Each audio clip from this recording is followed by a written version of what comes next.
Oh. Whoops, we're zoomed in way too slow.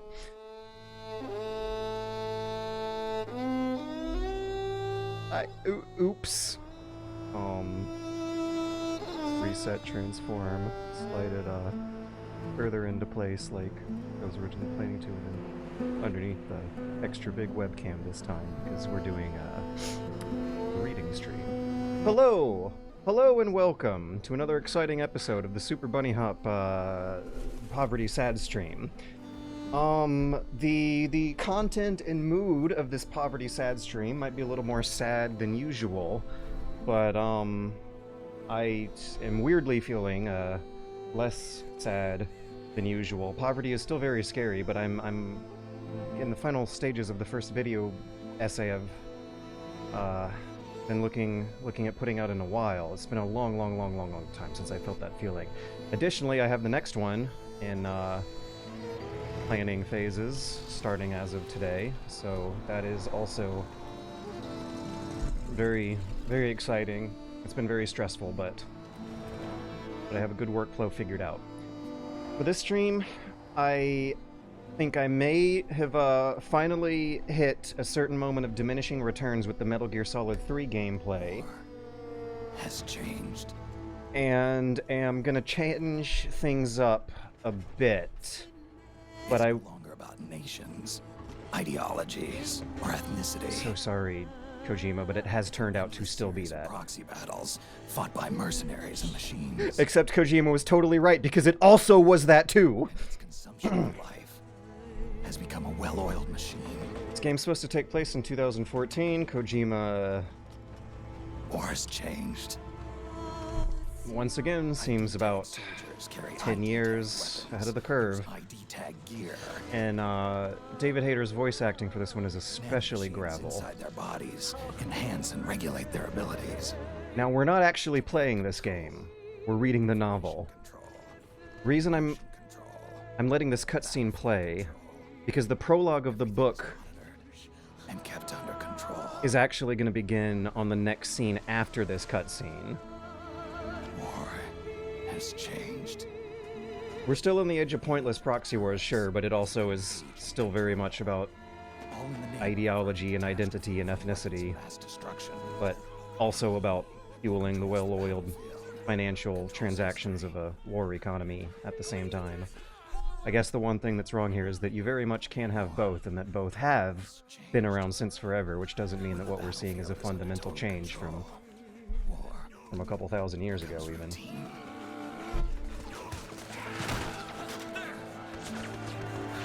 We're going to be switching to Project Itoh's Novelization when we see the cemetery and the graveyard. To be frank, there was a lot of PMC fuckery during the Bush area. Wait until you hear about the Napoleonic era. The era of mercenaries and PMCs being relatively unimportant actually seems to have been a small window out of the whole grand scale of human history. For my video essay, I'm going to be covering a 2,000-year-old Roman strategy game called Ludus Trunculorum, and the etymology of that term comes from a time when the word for soldier, under the Roman Empire in that context in this time period, the word for soldier was pretty much synonymous with the word for mercenary. Soldiers were expected to be in it for the paycheck. Empires were rising and falling based on how well the emperors could pay their soldiers. So, we're gonna be scrubbing through a long play of video game footage that is gonna be cutting to the cemetery at some point here, right? Oh, brother. Because I remember at the menu of Metal Gear Solid 4, you could press a button that sent you to the prologue, and I was scrubbing through this long play I found of YouTube. The cemetery scene in particular is where the book begins. Here. We're skipping ahead.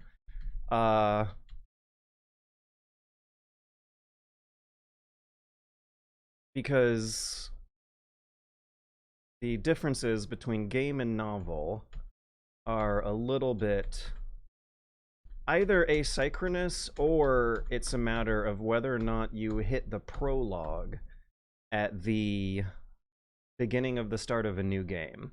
So, the Metal Gear Solid 4 novelization that we're going to be reading from is very generously available on the internet through whatever sort of loophole trickery the Internet Archive is running right now. It's available on the Internet Archive. It was written by a fan author turned real author named Project Itoh, who still kept their Dojin pseudonym going throughout the writing process, but nevertheless got full blessing from Kojima. I've actually read a Project Itoh novel before, a science fiction U/dystopia where the book begins as a utopia, but then you find out later on it's really a dystopia. Woo!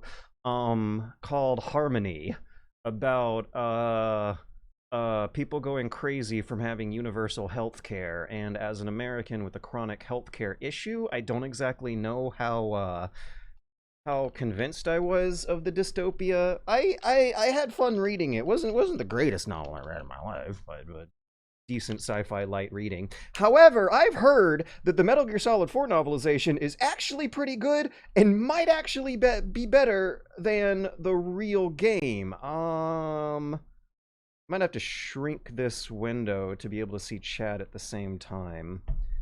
And that's still gonna require some wrestling with OBS here. And the reason why OBS crashed a few minutes ago is also striking me as being a little bit nervous here. But anyways, the book begins here at a chapter we call the prologue. I think this is called briefing in the game, but in the book they're calling it the prologue. And actually, before we do that, let's get a more complete about the author than I did. Oh, maybe they're not as anonymous as I thought. Keikaku. Keikaku, isn't that... I've heard that word before somewhere. I think Keiko is... Oh, brother. I can't take a phone call. Is it Kaigo or Keiko that's the name of the super fancy Japanese dialect that's used in legal contexts and corporate big business contests? Keikaku, where have I heard that? Plan, right, yeah, everything's going according to Keiku.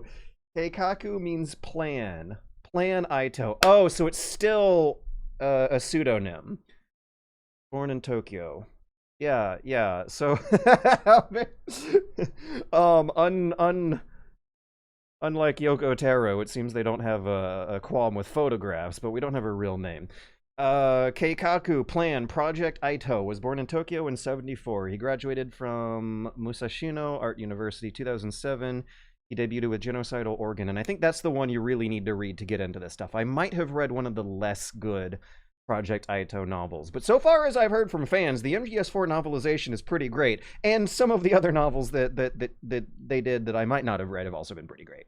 His novel Harmony, that's the one I did read, won both the Seijun and Japan Science Fiction Awards, and its English language edition won the Philip K. Dick Award Special Citation.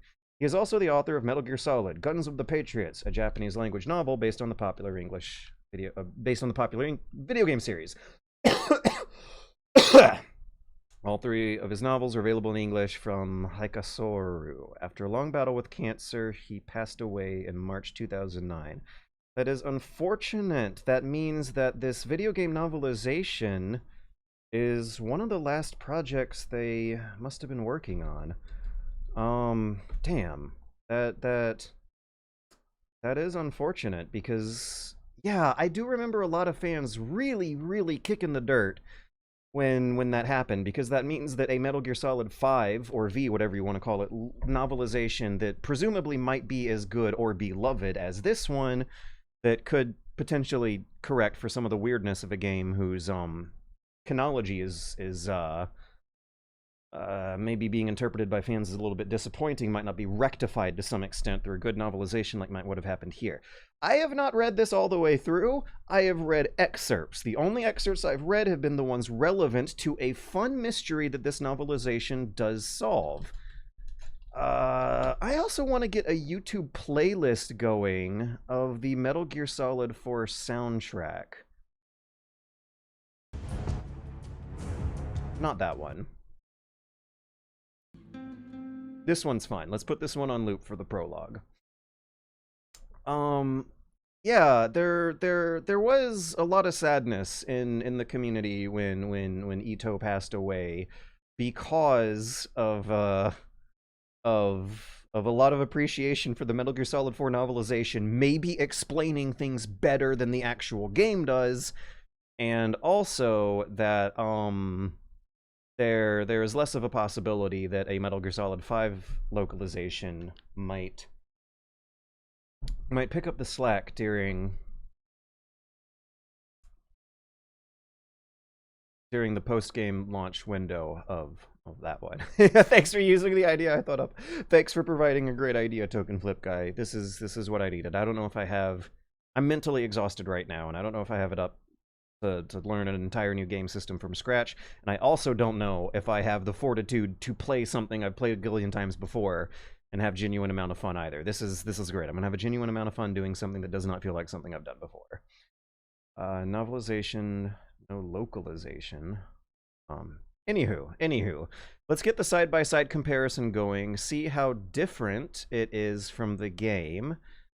I'm gonna have to arrange my windows up in a special way. We're gonna set the cutscene audio on mute and get some soundtrack audio playing on loop for mood.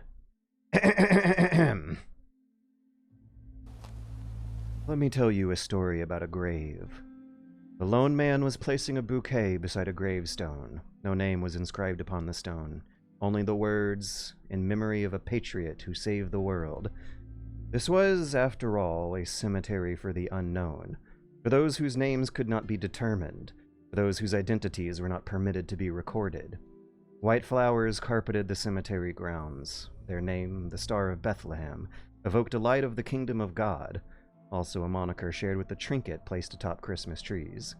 But the graves in this potter's field belong to those cast out from the light of heaven. Do you know why graveyards for the nameless are called potter's fields? The answer can be found within the book of Matthew. A repentant Judas brought back his 30 pieces of silver to the Jewish priests, but the priests turned him away, said it was his own problem, not theirs. Judas threw the silver coins to the temple floor, left, and hanged himself. The priest used the blood money to buy a field from a potter, which they turned into a graveyard for the travelers, for the exiled, and for the abandoned. A graveyard funded by Judas's betrayal. And so graveyards for the nameless are called potter's fields. The true patriot, exiled, her name stolen, her remains lost, left nothing behind but her gravestone. The stars of Bethlehem, virtuous and white, seemed to stand in memory of the grave's owner. The Joy, that was her name. She loved her country more than anyone, and her country was always in her thoughts. And yet, this proud, beautiful woman was exiled, buried here, and stripped of her name. By all rights, the Joy's remains should have been properly laid to rest at Arlington, not abandoned in distant Russia. At the site of that same grave, 50 years earlier, another man's battle began. Oddly enough, he too had placed a bouquet on her gravesite. It was a half-century ago, back when Russia was still called the Soviet Union, and the Soviets and the Americans threatened global destruction again and again, playing at their perilous staring contest with enough nuclear ordnance pointed at each other to destroy the world many times over, and still have some to spare. The stars of Bethlehem had not yet taken root when the man stood there, motionless, his head tilted back to keep tears from spilling. With that sorrow, that lonesome tableau, numerous battles were to begin. No one knows the real name of the true patriot. The Joy had many names. The Boss, the Mother of Special Forces, and in Russia, Voyevoda, meaning warlord. These were but a small sample, but the one name the man had never been able to learn was that given to her by her parents. The man standing at her grave had once been known as Snake. To state it more accurately, he had been one of the snakes. The story I have to tell is about those snakes. One tried to change the world, one tried to destroy it, one tried to protect it. There were many snakes, and there were many battles. I want to tell you how our world came to be what it is. I want to tell you the story of the snakes who shaped the world. Let me tell you a story about the snake I know best. The snake who was my friend. The snake who changed my life. Is this Otacon? Are we reading Otacon's point of view? Should I be doing Otacon's voice? Also, what is a Haikasoru?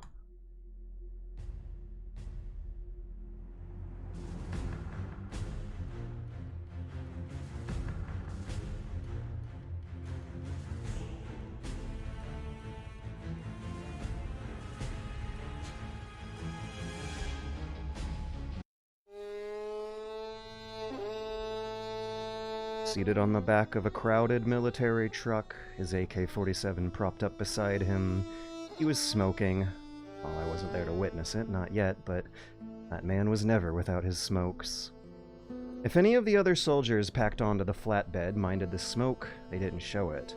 They faced a far more imminent death than lung cancer some decades down the road. Just minutes later, their brains might be spilling onto the ground through holes punched through their skulls. For them, to abstain from the simple pleasure of smoking would be absurd. Bullets might be rolling around inside their guts as they writhed with agony. Nothing would be as ridiculous as banning soldiers from smoking. The Nazis enacted the first nationwide tobacco ban as a measure of public health, but even Hitler couldn't keep it from the soldiers in the field. War and smoking come as a pair. The man exhaled smoke and squinted up at the sun, too far inland for the cool sea air to reach. The sun's harsh glare passed unimpeded through the crisp, dry air. Most of the soldiers had wrapped clothes around their heads to protect their vulnerable skin from the arid wind. The road was almost, without exception, unpaved. It was less a road than a tire trail. A single line of trucks, old and plain, but rugged, followed the path. From the gaps beneath the wooden boards running alongside of the flatbed, the man glimpsed the occasional stone building, all of them abandoned. They were approaching a city, or what had once been one.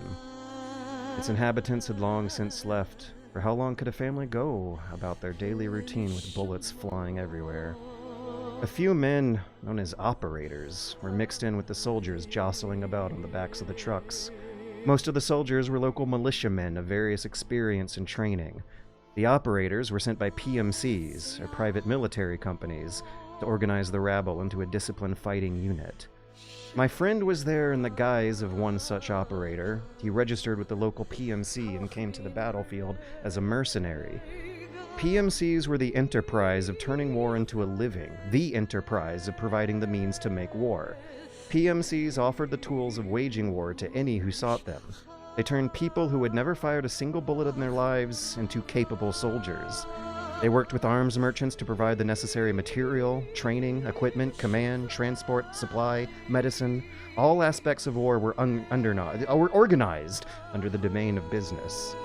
The actual act of the war itself was only one small fraction of the vast market. Half a century ago, mercenaries existed as independent contractors.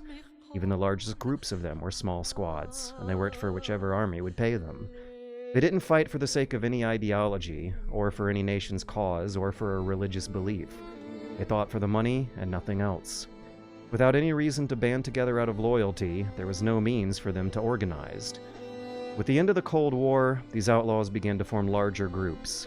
The era of opposing superpowers capable of mutually assured destruction had passed, and small wars erupted around the globe. It was as though the hoops had fallen off a barrel. Some peoples hadn't been able to escape historical grudges, some jealousy wanted to prove their god was absolute, and others, oppressed by hopeless poverty, gathered into armies. If we at least have guns, we can kill each other. With swords and axes and the like, people had to be close enough to watch their blade pierce helmet and skull. Unlike those primitive weapons, guns were tools for massacre and designed for ease of use. Just a squeeze of the trigger, and some distant foe would flop to the ground. But to make more with them, that's a different matter. For that, a soldier needs to undergo the right training, to be given the right equipment, and to learn how to execute the right strategy. The first company to begin filling those needs was a mercenary agency called Outer Heaven. Considered to be the first PMC, Outer Heaven was headquartered in a fortress in South Africa, from whence it dispatched mercenaries to conflicts around the world. Founded by a legendary mercenary who roamed the world's battlefield during the Cold War, the company was revolutionary, even when considering the history of conflicts that had followed World War II. In the chaos that came with the end of the Cold War, Outer Heaven announced to the world that war didn't have to be between the armies of nations. The man who had destroyed that organization was sitting in the military truck, an old soldier exhaling cigarette smoke. He leaned against his propped AK, ready to throw himself once more into the flames of war, whipping every last ounce of life out of his relentlessly aging, improbable body. His name was David.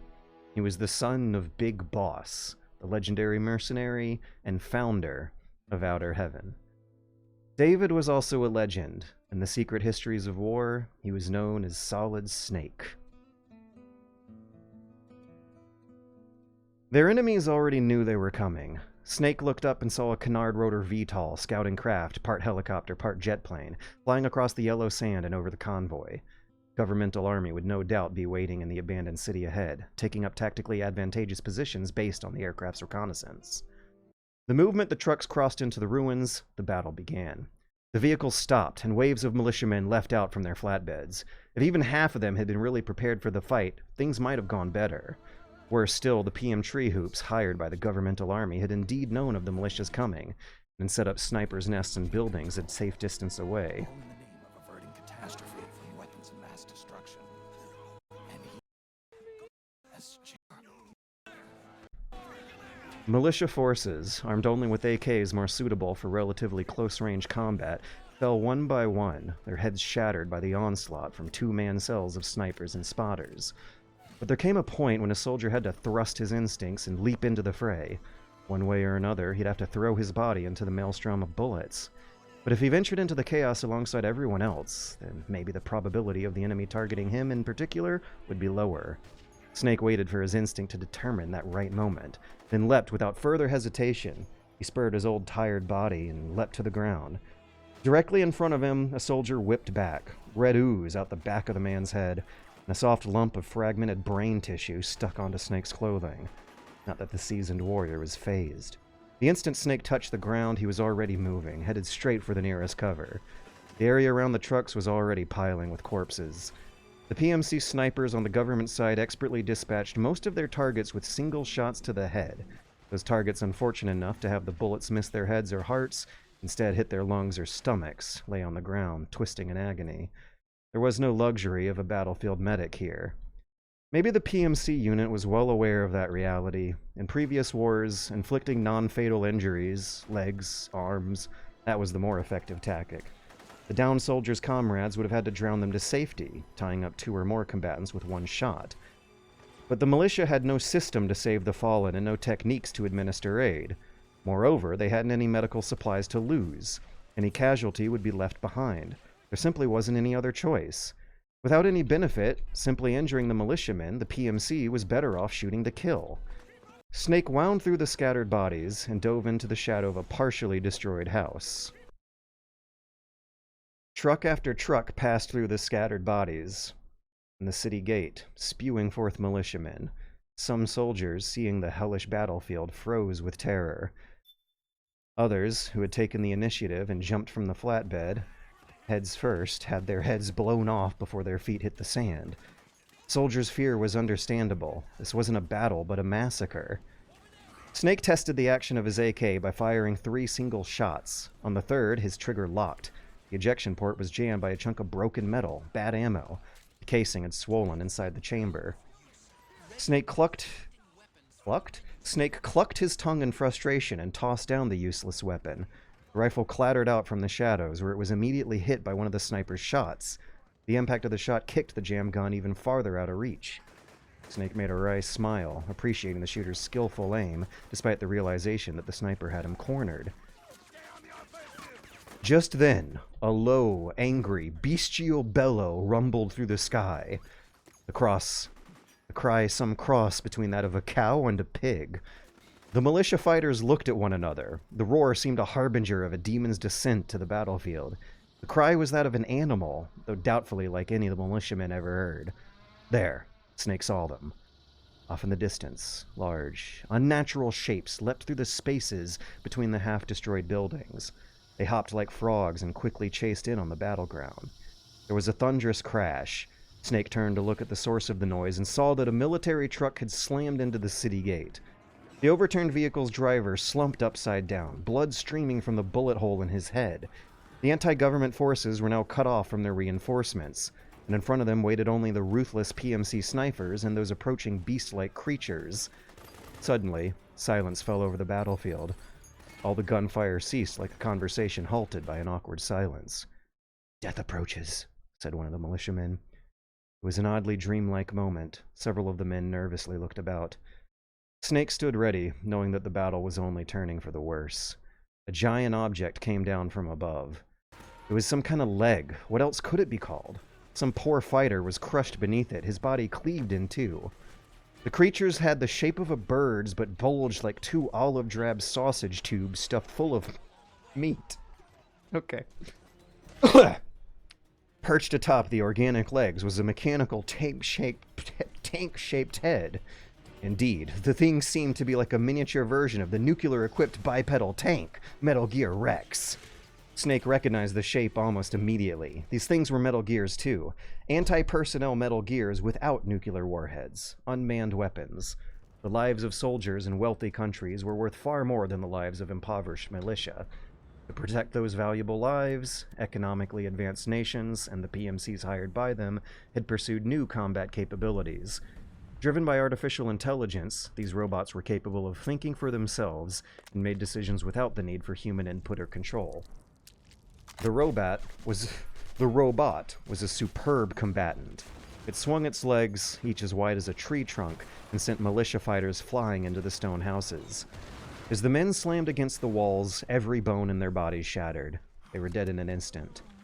More Metal Gears were coming. They hopped through the helpless militia forces, scattering the fighters and kicking them into the air like soccer balls. The robots were produced by AT Corps under the codename Irving, but were commonly known as Gecko or Lizards. The machines quickly overwhelmed the militia with an adroitness befitting their moniker.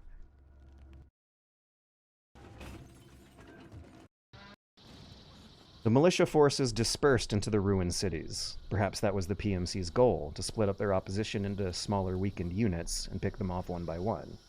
Snake realized it was time to go. He wasn't here to help the militia. With the sniper's attention drawn to the scattered soldiers, he began moving away from the area in front of the gate. Snake hadn't come to the battle to throw in with either side. History had seen its like in many lands and many times, and more would surely come. But one point differentiated this war from those known to the past. This was a proxy war, fought by contracted mercenaries and manufactured unmanned weapons, not on behalf of any nation of ideology, and not for the purpose of obtaining resources or advancing the cause of a people. ID-tagged soldiers carried ID-tagged weapons, used ID-tagged gear. Nanomachines inside their bodies enhanced and regulated their abilities. Genetic control, information control, emotion control, battlefield control. Everything was monitored and kept under control. The PMCs were supervised and controlled. Battlefields, once the embodiment of chaos, were regulated, made routine. Supervised battlefields, supervised lives. Not the war to which Snake had become accustomed. But even if the war had changed, Snake still had a role he must play in it. His last role. His life's finale. To stop his brother's plan to throw the world into chaos. 3 days earlier, I briefed Snake on his final mission.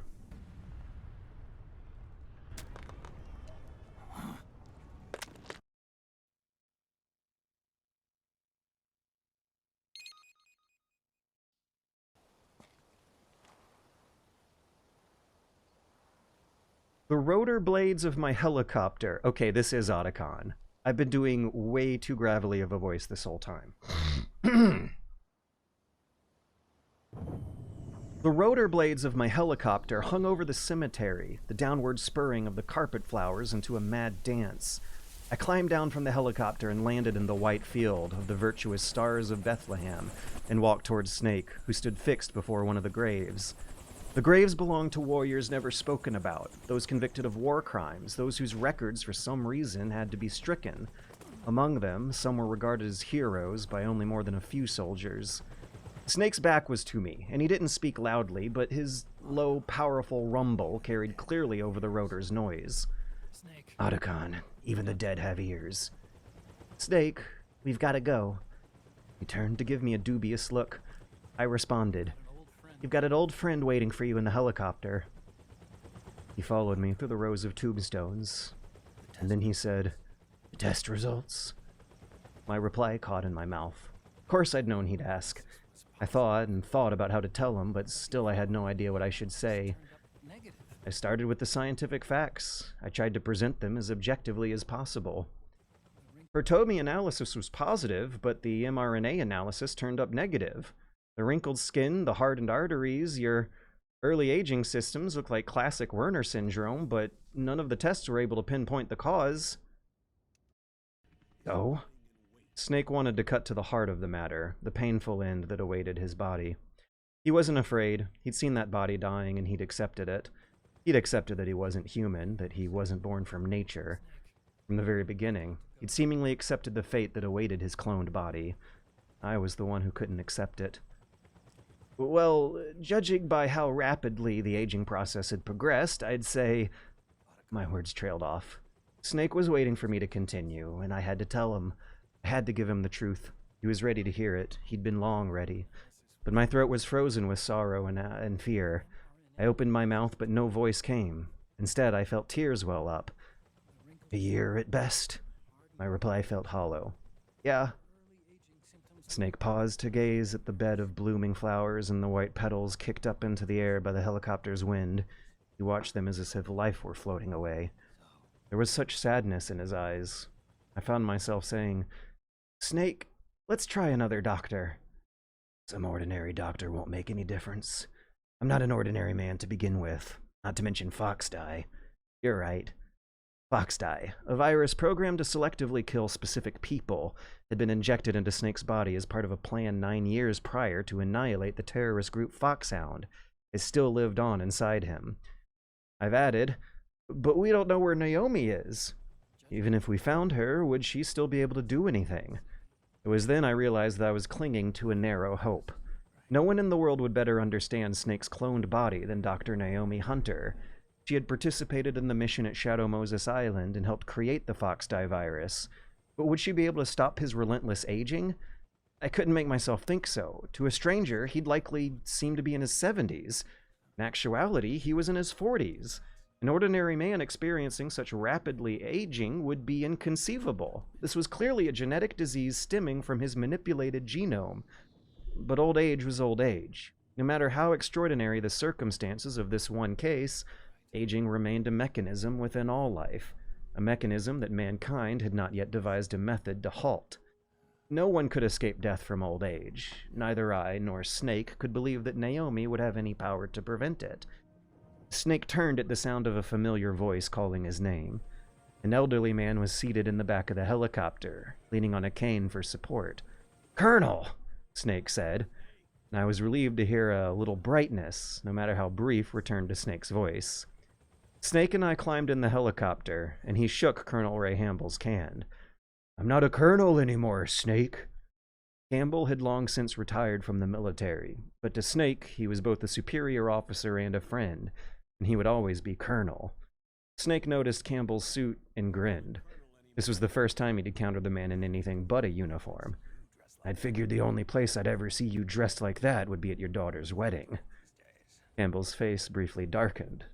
Meryl. She was his daughter, though he still hadn't been able to tell her as much. Meryl was the result of an affair with her sister-in-law. Campbell's brother later died in the Gulf War, and the colonel seemed too ashamed to tell her the truth. She knew Campbell as her uncle. We're all burdened by our sins. Even Campbell, even me. Snake asked, "What are you doing these days?" Campbell pulled himself back from the thoughts of his daughter and replied, I'm working for an organization under the UN Security Council, the analysis and assessment staff of the PMC Oversight and Inspection Committee. I remember the resolution being passed a few years ago. Snake, I came across some information in my work." Snake narrowed his eyes, and Campbell continued, "We found him. In the Middle East." Him. Snake knew who that was in an instant.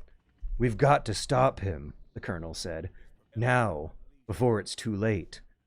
Snake looked at me. I nodded. "Liquid's made his move." The whir of the helicopter's rotor increased in pitch. Increased in pitch. The aircraft lifted off the ground, and the white stars of Bethlehem quickly faded into distance. The Manhattan incident triggered a serious public backlash, Campbell explained. Now the U.S. has to think twice before intervening militarily in other countries' affairs. This has fueled a push towards military privatization, with PMCs at the heart of that movement. Every age has its mercenaries, Snake said. These PMCs are nothing new. We've been dealing with them since before the turn of the century.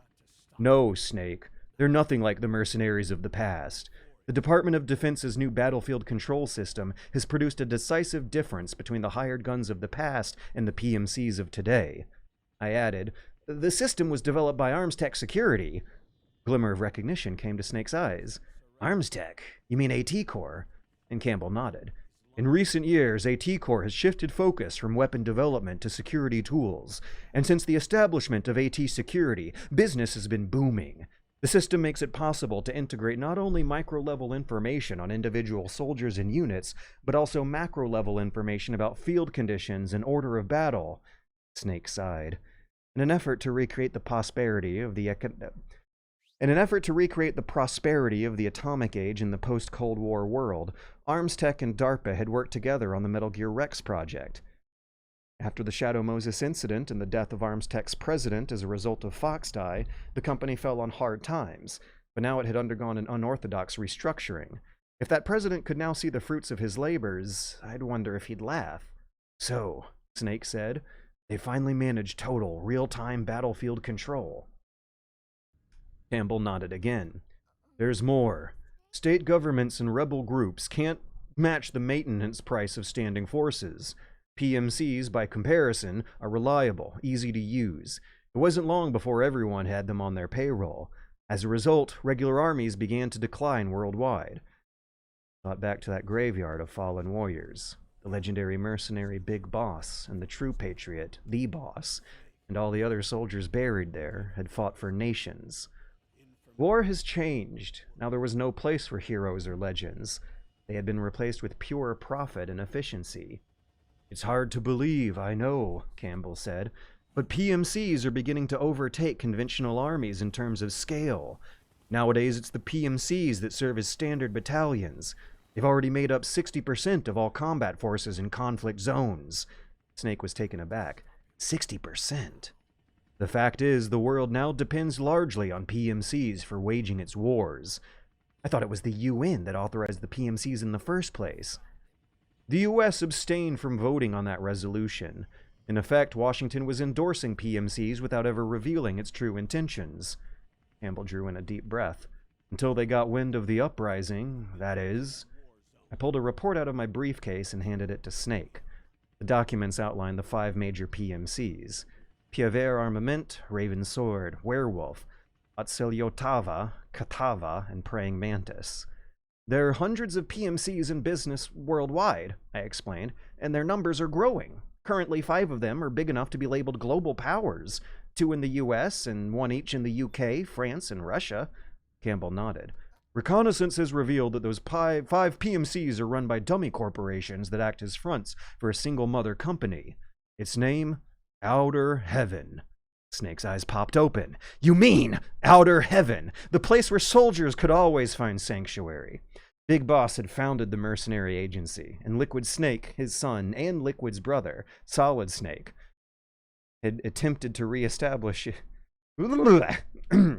Big Boss had founded the mercenary agency, and Liquid Snake, his son, and Solid Snake's brother, had attempted to reestablish it at Shadow Moses Island.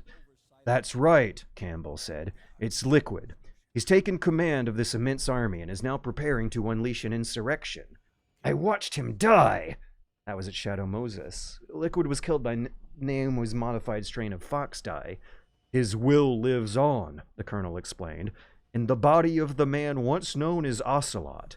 He aims to fan the flames of war even higher, to create the perfect world once envisioned by Big Boss. The one world in which soldiers will always have a place. A world where soldiers were needed. A world where a soldier could say, "This is where I belong." Many times had Big Boss and Liquid Snake sought to bring about that world. and many times had Snake stopped them. The world envisioned by Big Boss was one in a constant state of war. A world where soldiers were needed in every nation. A world whose peoples killed each other endlessly. It was time for Campbell to say what he had come to say. He must be stopped, before it's too late. Snake didn't say anything. Instead, he gazed out at the window of the helicopter at the passing scenery below. I looked at his face, and in his eyes I saw such deep resolve and strong will that I nearly moved to tears. Even now his body continued its slow, relentless deterioration. My friend was dying.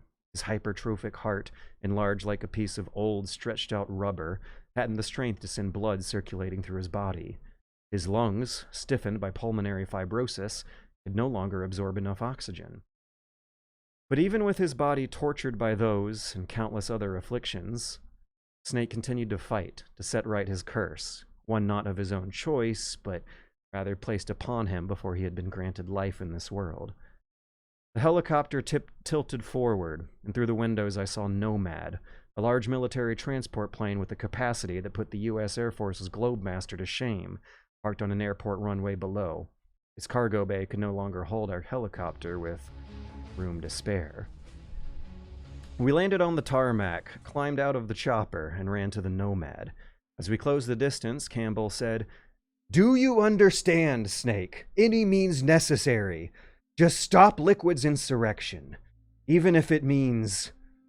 The Colonel fell silent and stopped in place. We all did, and Snake stared right at Campbell, who looked away with a tortured expression. "Killing him?" Snake spoke with no emotion in his voice. "You want Liquid dead, isn't that right, Colonel?" Campbell closed his eyes, cursing himself asking the friend he'd been with through so many battles to perform what was essentially a murder. "I'm sorry. I know, this isn't justice. It's a covert assignment, a hired hit, a wet workshop targeting the head of a major multinational corporation." I shook my head. We've been through a lot together, the three of us. The destruction of secret weaponry, the rescue of a kidnapped science, the prevention of a nuclear attack. And I'm not implying that we didn't have blood on our hands, but this would be the first time the mission was simply to kill. Our last mission together would be to kill a man, because we wanted him dead. A cool, pleasant breeze blew across the open runway and opened defiance of our solemn mood. The sky was clear and blue. Snake looked up at the sun and then started to run towards the Nomad. We followed. "Because of the military might of the PMCs and the effect they have on the economy, war is to the 21st century what oil was to the 20th, the pillar that supports the global economy. The global community is concerned, but they're not all too afraid of the war economy collapsing to do anything about it. The UN, too. And any intervention through official channels would damage the economic system. America can't step in, and neither can the UN, so it falls to us outcasts to do something about it." Oh. "And any intervention through the official channels would damage the economic system. America can't step in, and neither can the UN, so it all falls to us outcasts to do something about it. Is that it, Colonel?" "America has now turned war into a form of economic activity. Analysts are calling it the war economy, and that it's picking up the slack for the downward sloping oil market. Sounds pretty self-serving to me. Snake, this mission isn't an order from Washington, not like the old days, and it's not something the UN can officially sanction either. But we can't just look the other way while Liquid plots this insurrection. If we fail to act, he'll become the greatest threat the world has ever faced." We'd reached Nomad. The hatch at the end of the transport yawned open, revealing the massive, empty cargo bay. I lent Campbell my arm as we climbed up the ramp. Once inside, Campbell stopped and looked into Snake's eyes. "Snake, you're the only man I can trust." Snake returned the Colonel's stare. We'd arrived at our final destination. Kill Liquid. Sure, we couldn't run. Sure, we could close our eyes, but in the end, we wouldn't be able to escape our fate. "Fine," Snake said. "Let's hear it." Snake pointed to a set of chairs in the temporary command center the Colonel and I had established in the floor of the cargo bay. Even though this mission was urgent, the flight would be long, and Nomad was suitably equipped. There was a workstation complete with multiple LCD monitors connected to the Nomad supercomputer, Gaudy. Equipment useful for military applications, including a medical bed, was readily available. A gangway led to an upper-level living quarters complete with a bed, a shower, a kitchen, and a bathroom. Campbell sat on a backless folding chair. Our intelligence on Liquid's uprising originally comes via reports from U.S. Special Forces. They're tracking Liquid's movements. About 18 hours ago, he was spotted in the Middle East. The colonel shifted his posture, unable to find a comfortable way to sit. There's a rebel army there made up of ethnic minorities waging civil war against the regime in power. The core of that regime's army is provided by one of the PMCs under Liquid's control. What about the rebels? Snake asks. The local militias have hired small numbers of operators as trainers and field commanders, and of course they've got help from the local PMCs. Right, I added. A proxy war between hired guns. PMC versus PMC, a quagmire of war. All too typical victims of the New World economy. Snake pulled out another cigarette. As he searched his pockets for a lighter, Sonny bounded down the gangway and snatched the unlit cigarettes from his lips. Snake! Snake! Snake! Snake! Snake! Snake! Snake! Holidays must have taken the day off. 7, 8, 9, 2, 5, 9, 0. Snake! Snake! Snake! The little girl said. This is a non-smoking flight. Snake! Snake! Snake! The little girl said. This is a non-smoking flight. Snake gave her a... This is a non-smoking flight. Snake gave her a chagrined smile and scratched his head. A dumbstruck Campbell watched the child go back upstairs and said, She's Olga's daughter, he said. With a look of understanding, the colonel said, The woman from the Manhattan incident. The one with the daughter kidnapped by the Patriots to extort her cooperation? There, let me just... Yes, that's her. Raiden rescued Sonny from the Patriots, and we took her in. Where's Raiden now? I don't know. After he saved Sonny, we lost all track of him. I'm feeling the urge to go to the bathroom. We're gonna put a little highlight here, get the soundtrack going again. I'm gonna go scurry off for an extremely quick bathroom break.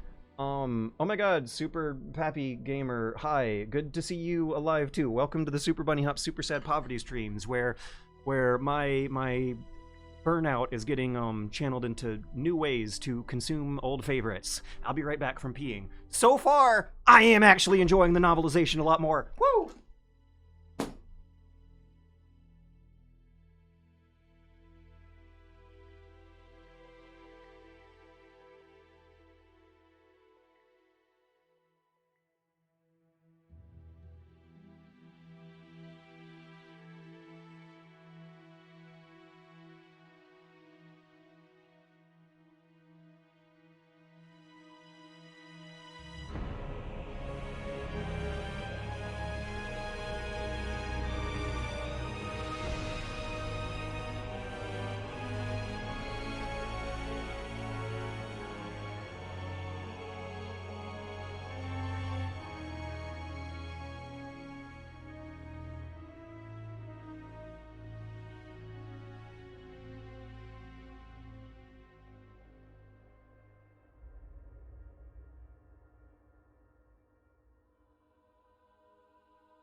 Ooh. Ooh. Oh, yeah. I went to go piss. I'm not going to take a real break. I want to at least finish the first chapter before getting into more of a, more of an in-depth talk about my impressions and thoughts.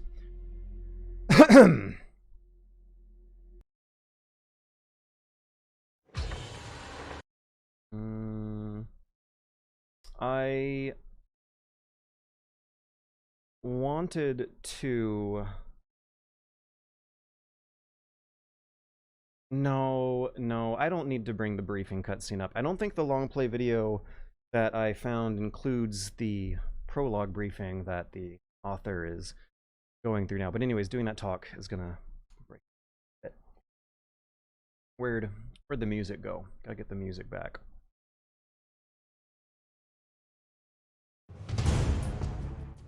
Nope, that's not the one.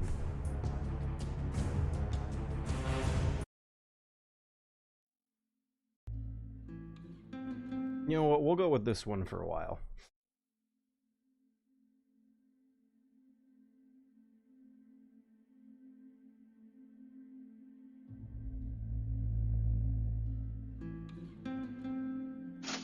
Hey! Metal Gear Monday Monies. Thank you for the $50, Trig the Discovery. It's the end of the month. I really needed it and didn't want to say, so. Oh, thank fuck. Phew! Thank you very, very, very much. Raiden. When the president was kidnapped in a marine decontamination facility 30 kilometers from Manhattan, Raiden had been at first an unwitting pawn of the Patriots. But he joined us in that fight against Solidus Snake, the third son and clone of Big Boss, although the events ended in violence. Truthfully, Solidus and Liquid were only struggling for freedom. He's not wrong! In the most convoluted, metaphorical way. I gotta say that with a straight face now. Truthfully, Solidus and Liquid were only struggling for freedom. They put their very existences on the line, resisting the secret organization, the Patriots, who attempted to control all reality. Looking back now, in the context of the Patriots, that shadow network that manipulated America and the world, I couldn't label Liquid and Solidus as simply evil. She seems to have some trouble speaking, Campbell said. I nodded. Sunny's stutter bothers her. After she was born, she lived under unusual conditions. She carries many burdens, and the stutter is their manifestation. Snake added, and I thought living with us was unusual enough. He's been getting at me to let her out of Nomad, to show her more of the world, but as long as the Patriots were watching, he couldn't convince me that letting her roam freely outside was the right thing to do. There.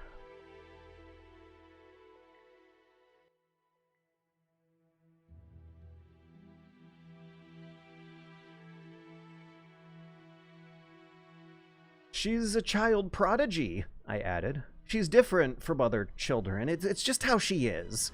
She's a prodigy, Campbell asked. I pointed at the supercomputer rack against one of the cargo bay walls. She's amazing at anything technological. She can comprehend the most complicated source code in an instant. She even has substantial understanding of mechanical engineering. Take this, for example.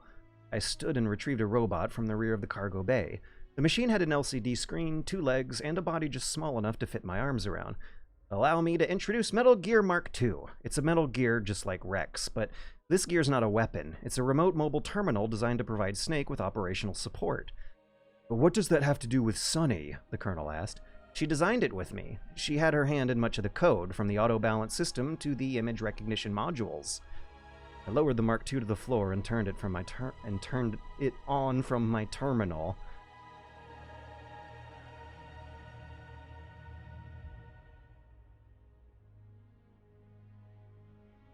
I lost my place because I was sliding windows around. I need to get my windows more organized.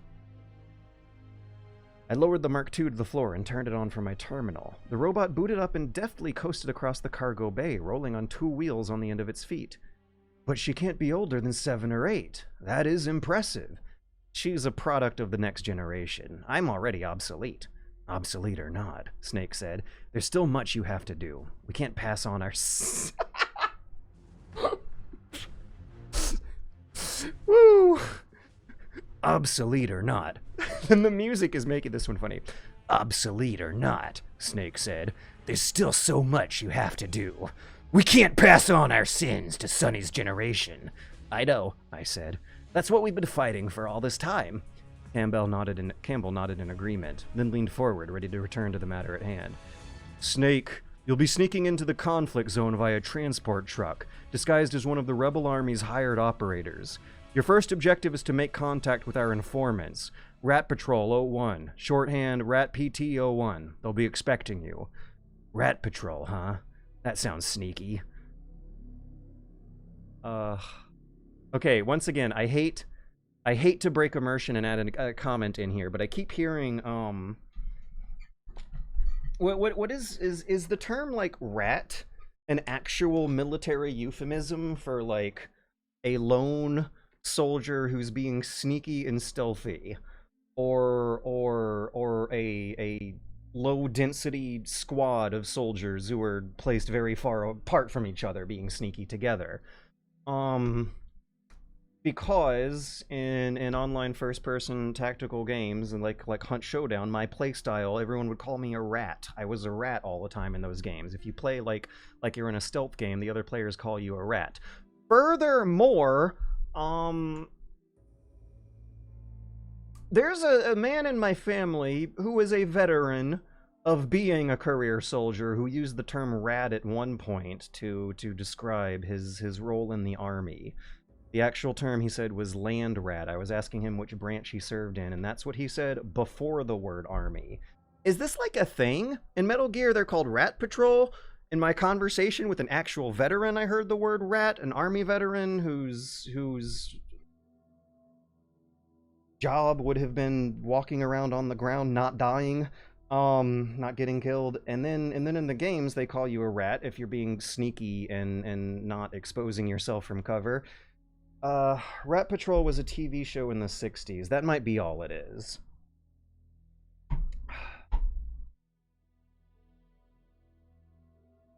Rat Patrol, about soldiers in World War II. Maybe it came out in World War II. But yeah, the, implication. I don't necessarily... Tunnel rats were American, Australian, New Zealand, South Vietnamese soldiers who performed underground search and destroy. Right, I don't think there's anything really, like, derogatory about it. It's more that, like... the infantry that sneaks into small little constrained places and like a rat. Anyways, I don't know if this is actual military jargon or not, but I'm spotting enough patterns that I was suspecting. Ready Airman Training. Oh, maybe that's it. Ready Airman Training. Okay, so maybe it's not about, like, the animal, the rat. Maybe it's more about, like, a acronym, a military acronym. Anyways, completely besides the point. Close that tab, get back to chat. Rat Patrol.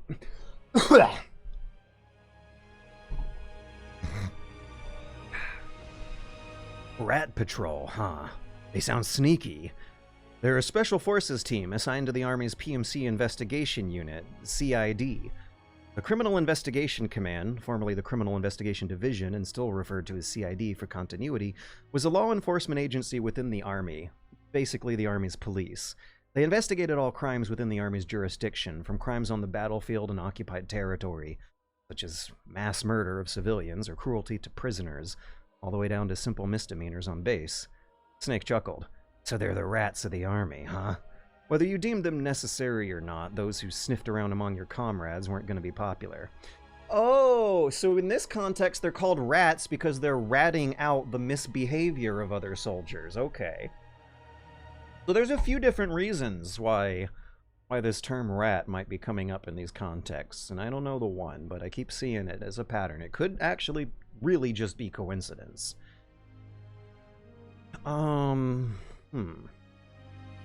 Campbell shook his head.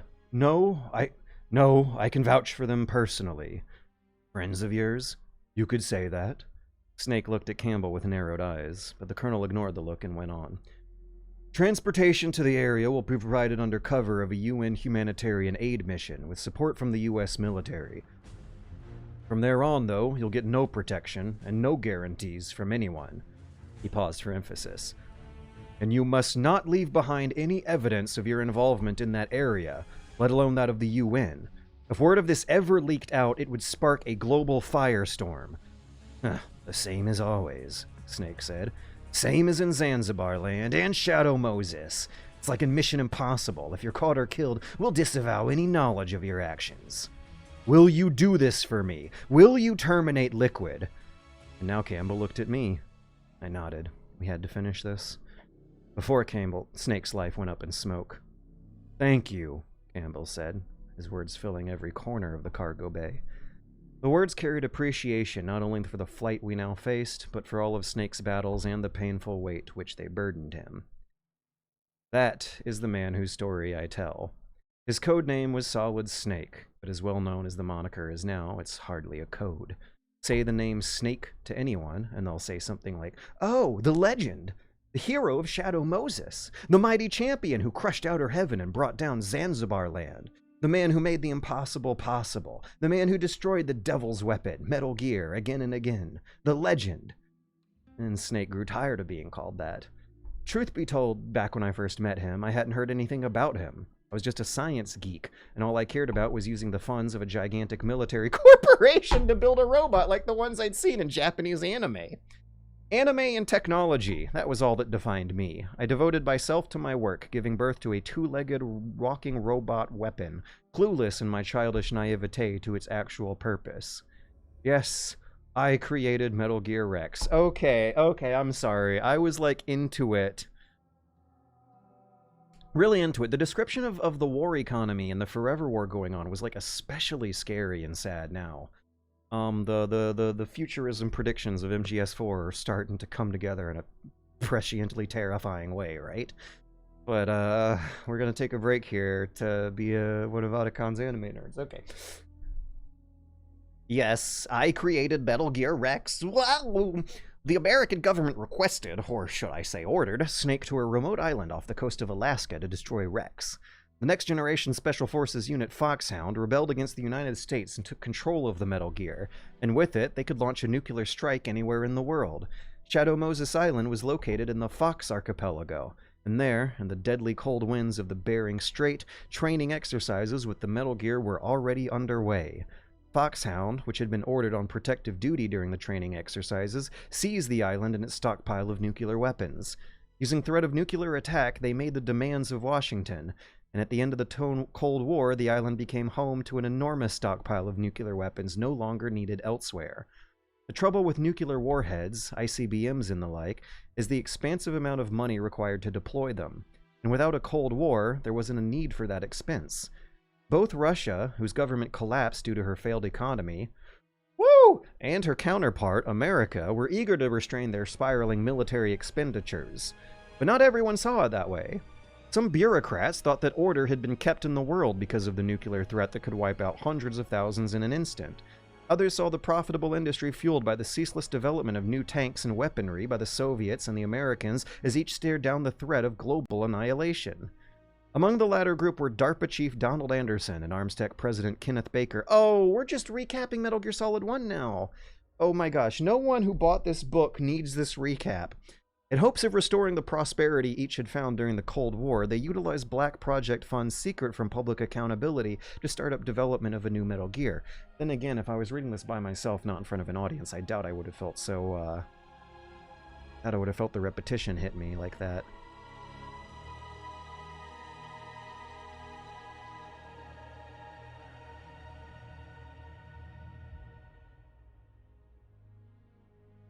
The Metal Gear that Foxhound stole on Shadow Moses, but no matter how many nuclear warheads the terrorist group got their hands on, the weapons wouldn't mean anything unless they could deliver the payloads across the sea and onto American soil. Why else had both sides of the Cold War pushed so hard to develop space rockets? But Metal Gear Rex didn't need to rely on rockets to make its deadly delivery to any point on the globe. A railgun was mounted on Rex's right shoulder. Nuclear warheads placed on the rail could be shot at tremendous speed by the magnetic force created by an immense influx of electricity. Effectively, Rex was a cannon, but with no need for gunpowder. The basic mechanics were identical, only this cannon could fire projectiles into space. And its ordnance was quite different from missiles or rockets, which relied on burning fuel for propulsion. A warhead fired by Rex would have too high a velocity to be shot down, with no smoke trail or heat signature, and would be undetected by satellite or radar. The Devil's Weapon, Metal Gear Rex, would usher in the 21st century. And this is a moniker prefix that shows up in Japanese translations of Metal Gear, and some of the more obscure translations into English for international audiences. In the mainline games, they expect to be popular. They don't actually say this because it sounds really stupid in English and way cooler in Japanese. The Devil's Weapon, Metal Gear Rex, sounds way cooler in Japanese, and that would usher in the 21st century. Foxhound was led by one of the Snakes who changed the world. He was Solid Snake's clone brother, and in a sense was Solid Snake himself. He tried to surpass Big Boss, and he failed. This was Liquid Snake. Solid Snake had infiltrated Shadow Moses Island on orders to determine the... Okay, I'm tempted to skip at some point here. Or to just... Right... Okay, this is... If I was reading this by myself at this point, I would skip these pages. Leave... Okay, but what about, there might be some clues in here. This stuff that I'm going to gloss over might actually be the... What was it? Tajikistan clues?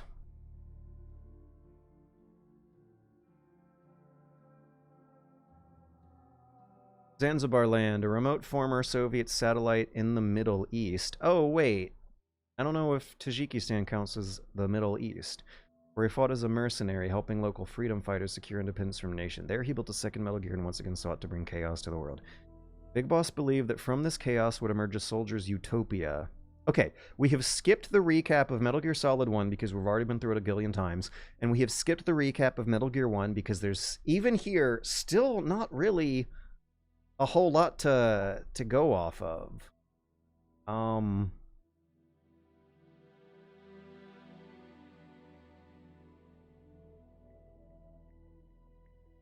This is 3 to 4 paragraphs. Yeah, I don't need to pay attention to that. I am more interested in these Zanzibar land clues. So Metal Gear 2's story is simultaneously just meaty enough for the time period and for the experiential narrative you go through in the game to be fantastic. And just skimpy enough to get expounded upon satisfyingly later in a way that doesn't feel disingenuous to the original experience. So that's what I am interested in, is Metal Gear 2 lore. Ironically, due to these events, Foxhound became known to the world, and the existence of Big Boss was covered up. Afterward, Big Boss fled to Zanzibar land, a remote former Soviet satellite in the Middle East. Yeah, skip. I already read that. Big Boss believed that from this chaos would emerge a soldier's utopia, a place where warriors would be able to discover their true selves. But Snake, called in by the US government, crushed Big Boss's plans once more. Then, when Snake faced his former commander, he learned the identity of his father from his elder's dying words. Wait a second, no, this is another... another, series-wide retroactive continuity error that gets, scrubbed over. When you're actually playing the game, Big Boss does not say that to you. For Metal Gear Solid on and further than that, they assume he did. At Shadow Moses, Liquid made one demand of Washington. He wanted Big Boss's body. Ooh. Genes inform many traits: intelligence, personality, physique. Right! So now that I've done this for over an hour, I am starting to feel the temptation to skim some of this, superfluous Kojima exposition. It takes a lot more energy to say out loud than it does to read with your eyeballs. Here we go. Genes inform many traits: intelligence, personality, physique. One study suggested that some traits, usually dismissed as entirely cultural or acquired post-birth, including political leanings, are decided to a certain extent by hereditary factors. Wait a second, didn't an actual study come out like 6 or 7 years after this book saying as much, but still people who are educated in research methodology are probably aware that these researchers do acknowledge many other factors going on that lead up to a person's political leanings. So to reiterate, I do remember like 6 or 7 years after this book coming out, a link popping up on Reddit claiming something is similar, and the Reddit commenters who read the headline and not the text of the article of the study, more or less coming to claim something similar out of a simplification of what the study founded. Anyways, studies have found that some traits usually dismissed as entirely cultural acquired post-birth, including political leanings, are decided to a certain extent by hereditary factors. The other factors to be considered to throw in that wrench is that families tend to pass down traits usually dismissed as entirely cultural acquired post-birth, including political leanings. That's interesting sentence that has been complicated significantly since publication. Anyways, Big Boss's genetic code contained the right stuff for soldiers, and his body was kept preserved in the Pentagon, a virtual library of soldier genes. I hate this. So in the this is like very, very nicely describing the duality of Metal Gear Solid 4. There is a terrifying description of a prescient military-industrial complex dystopia in the first, like, what page are we at here? 35. Let's say the first 33 pages of this book were damn fine science fiction. Hang on a second, we're about to hit the end of the chapter, and I should actually do my criticism then. Huh.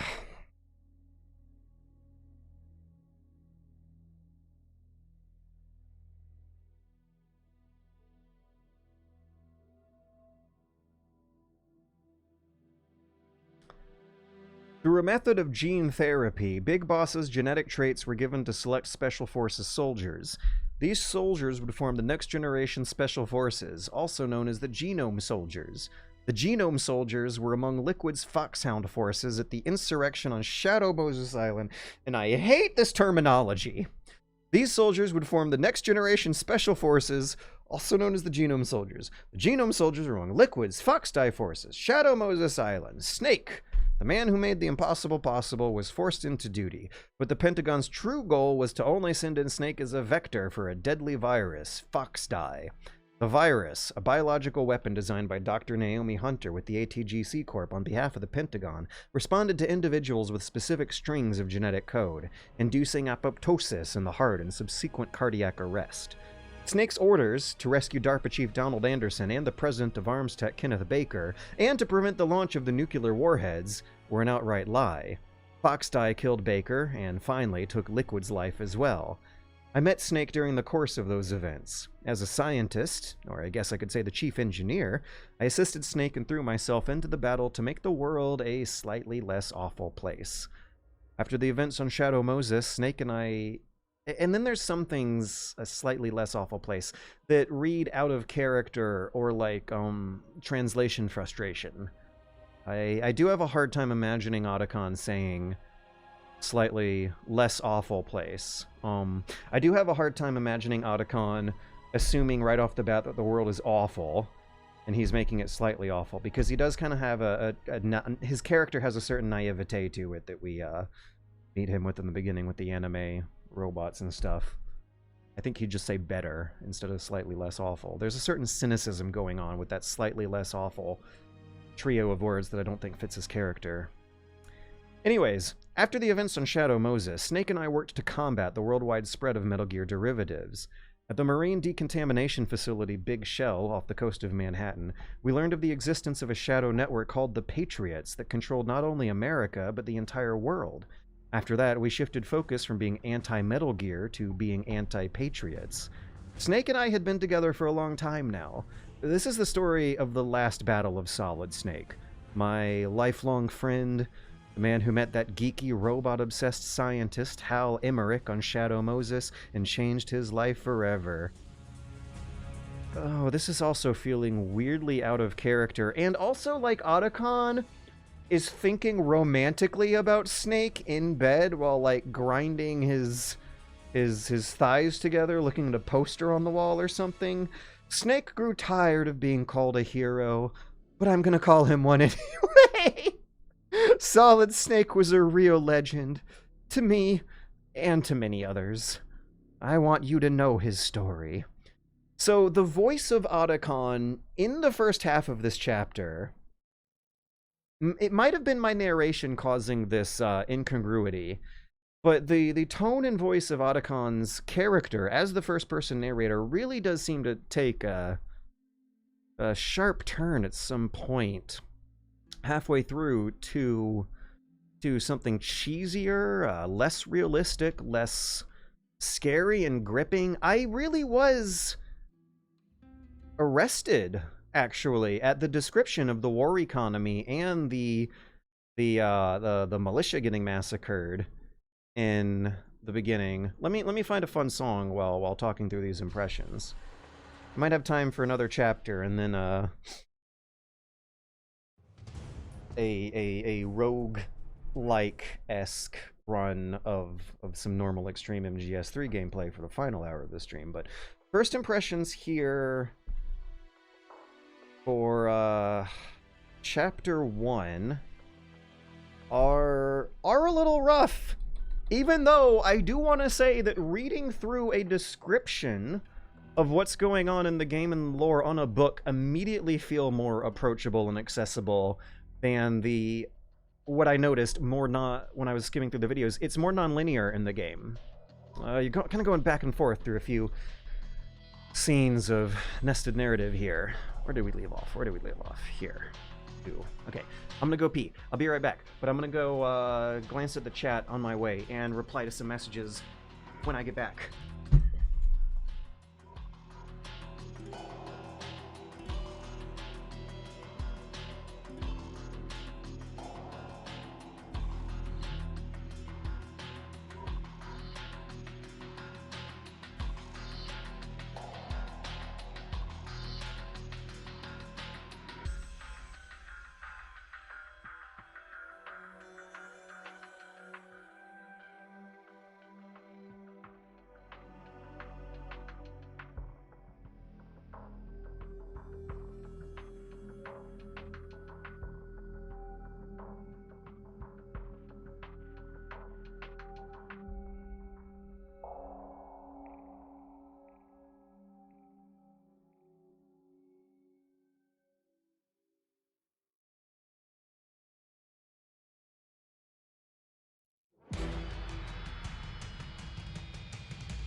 Okay.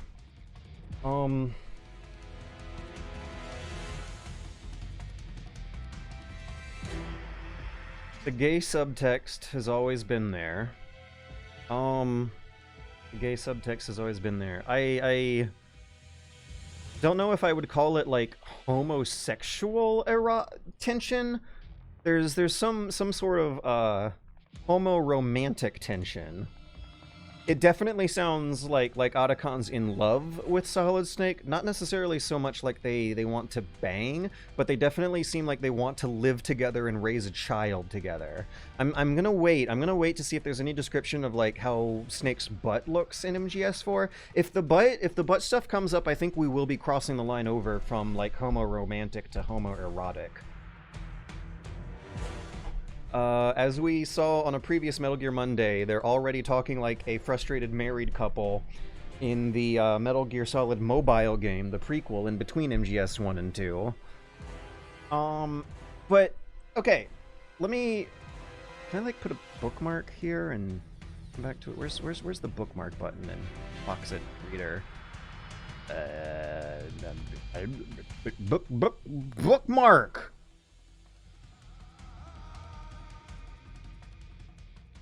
Find current bookmark.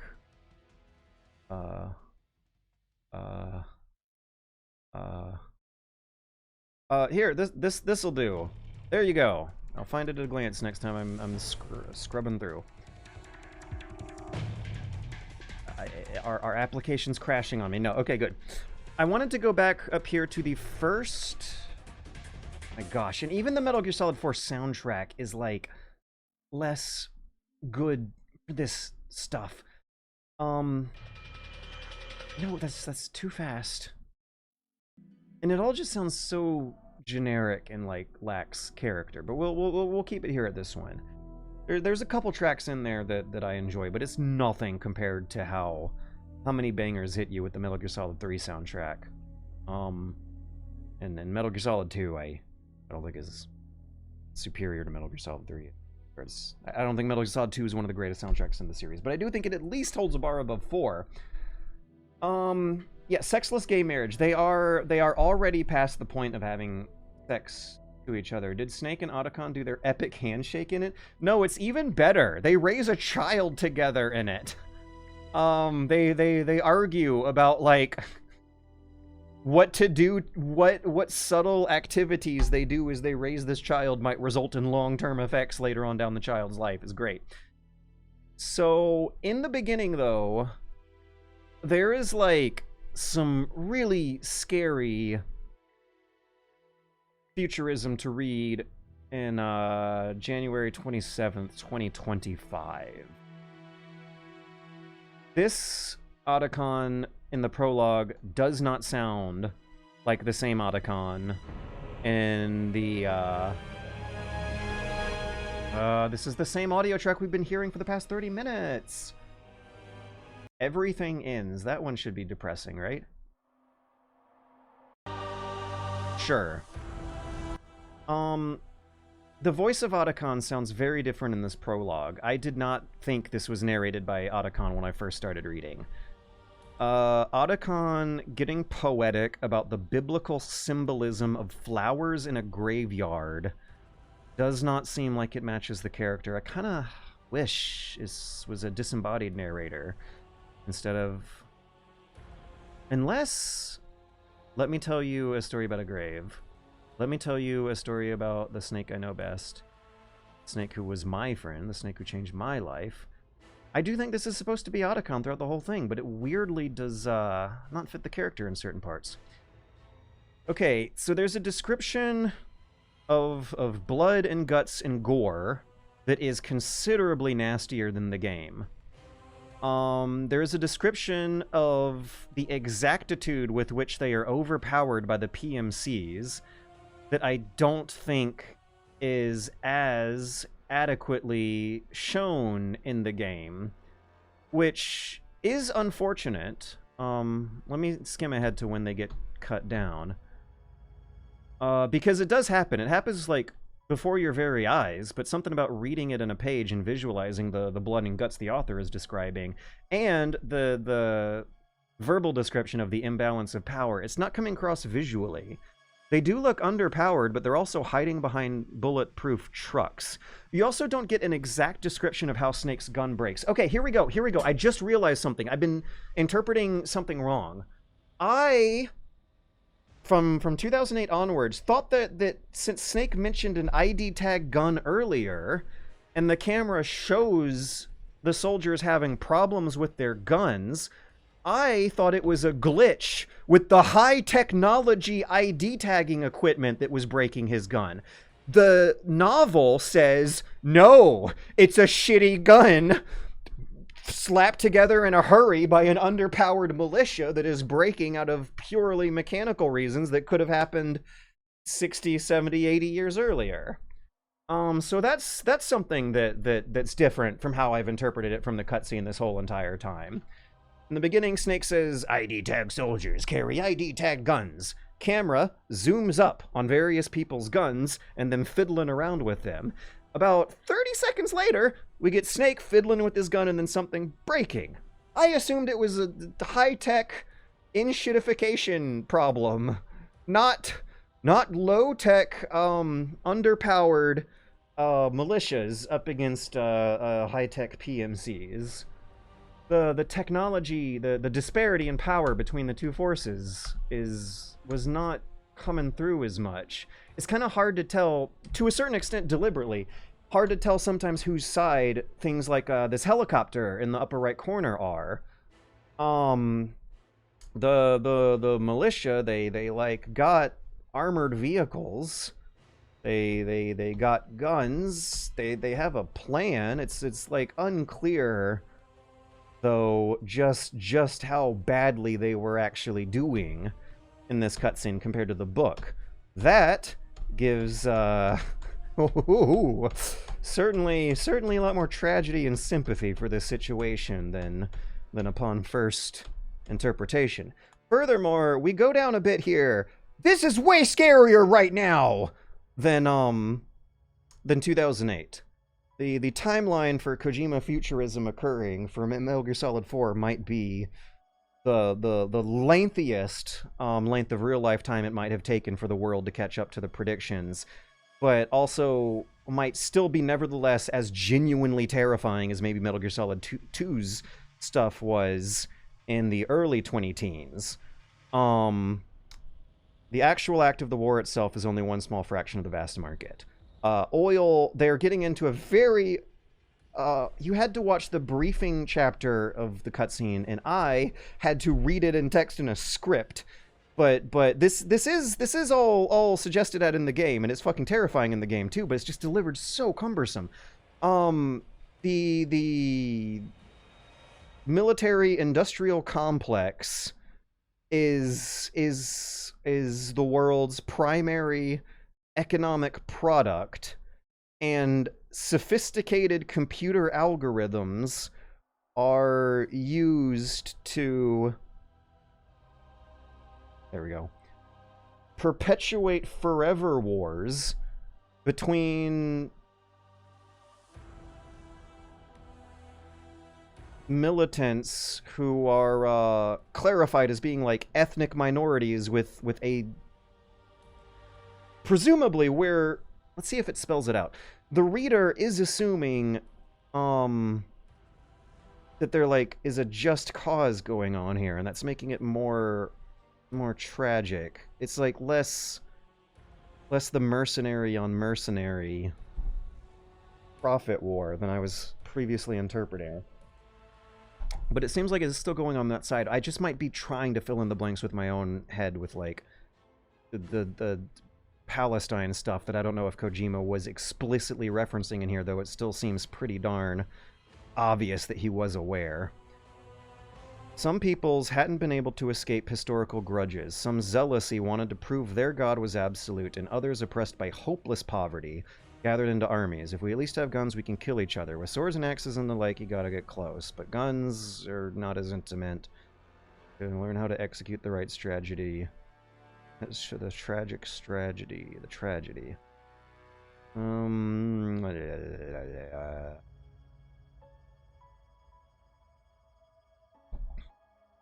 Also, remember what TV programming looks like in the Metal Gear Solid universe?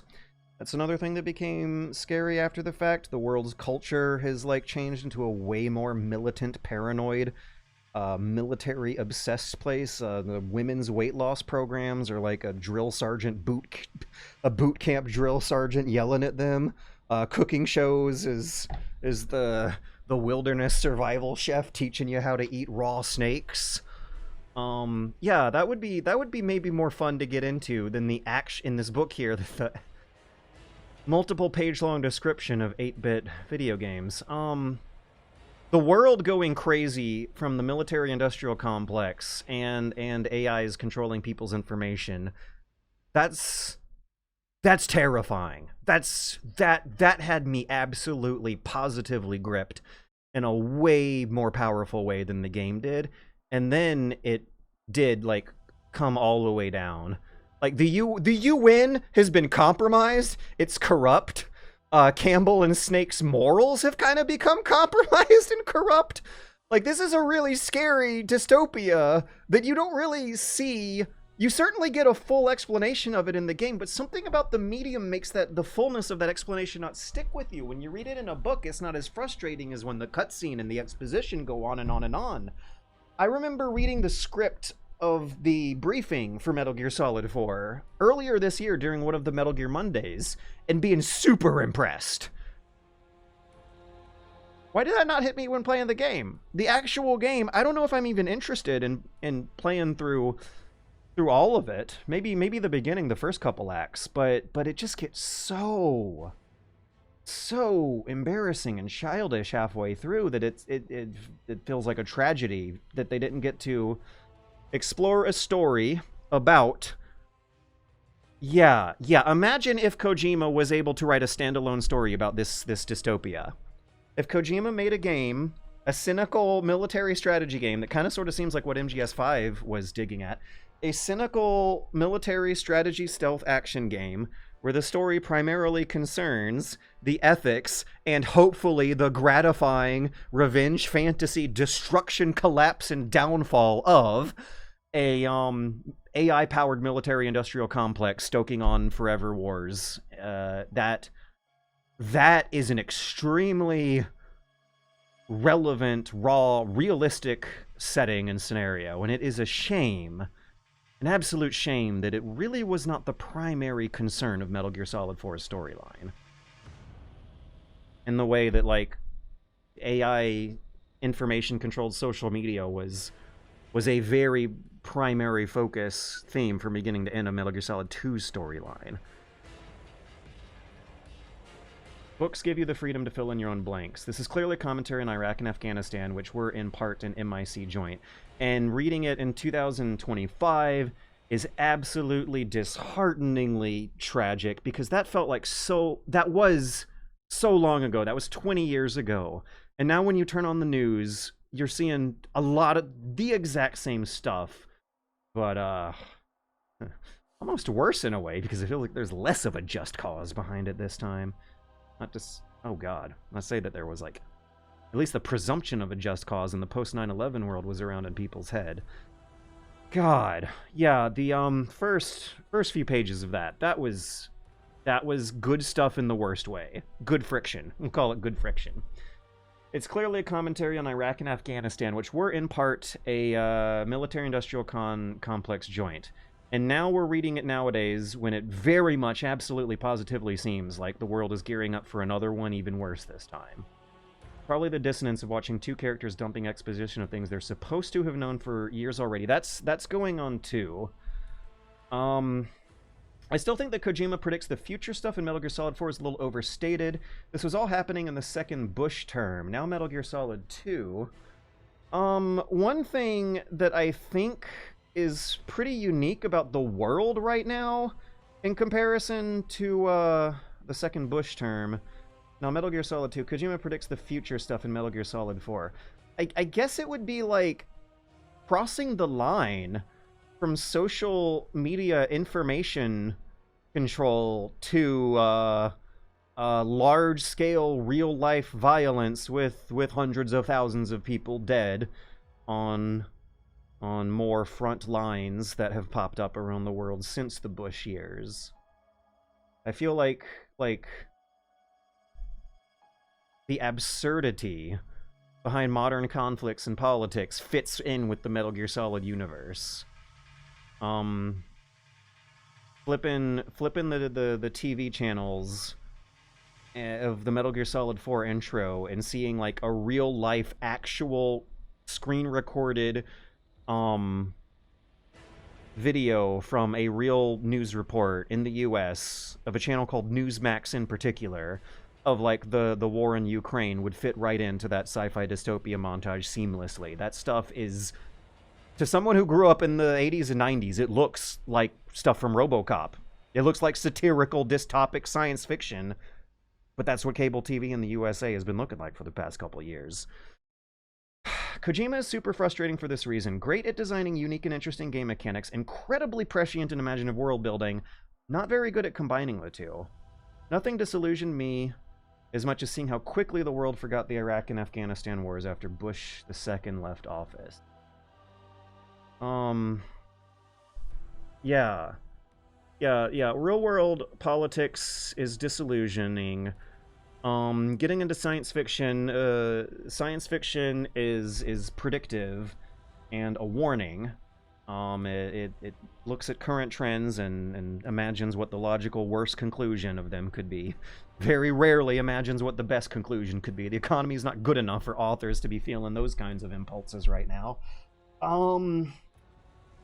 But I think the problem really is with exposition and sequel baggage. Kojima's strongest writing has still come out in some games that required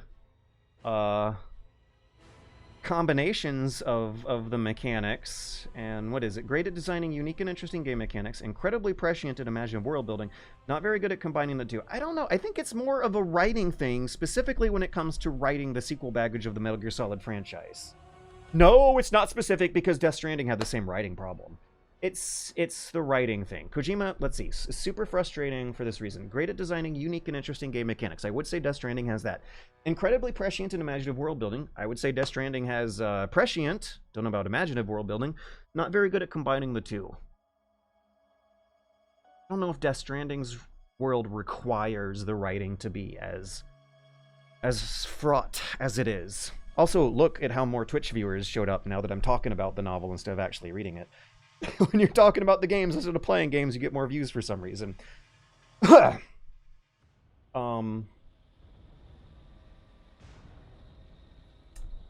can't say I hold it too much against him, though. He was threatened to get back to directing these games because some people just demanded lore answers post Metal Gear Solid 2. Like, what's interesting... Kojima needed a Tomokazu Fukushima to help rein him in. Oh, no. I'm saying oh no because I've had super hardcore Metal Gear fans correct me about how much credit we should be giving the other writers for reining him in. There's definitely a correlation, but when you get into the minutiae of the fandom, there are arguments over causation. Wait a second! No! Because Ghost Babby is one of the better ones, and that's Fukushima Metal Gear. Yeah, okay, I'm still Fukushima. I'm still Team Tomo Fukushima. Ghost Babby. What's interesting about the Middle East wars is that the US was not there to conquer. We were literally there to fire our expensive guns and peace out. Ukraine and Gaza are just wars of territorial expansion.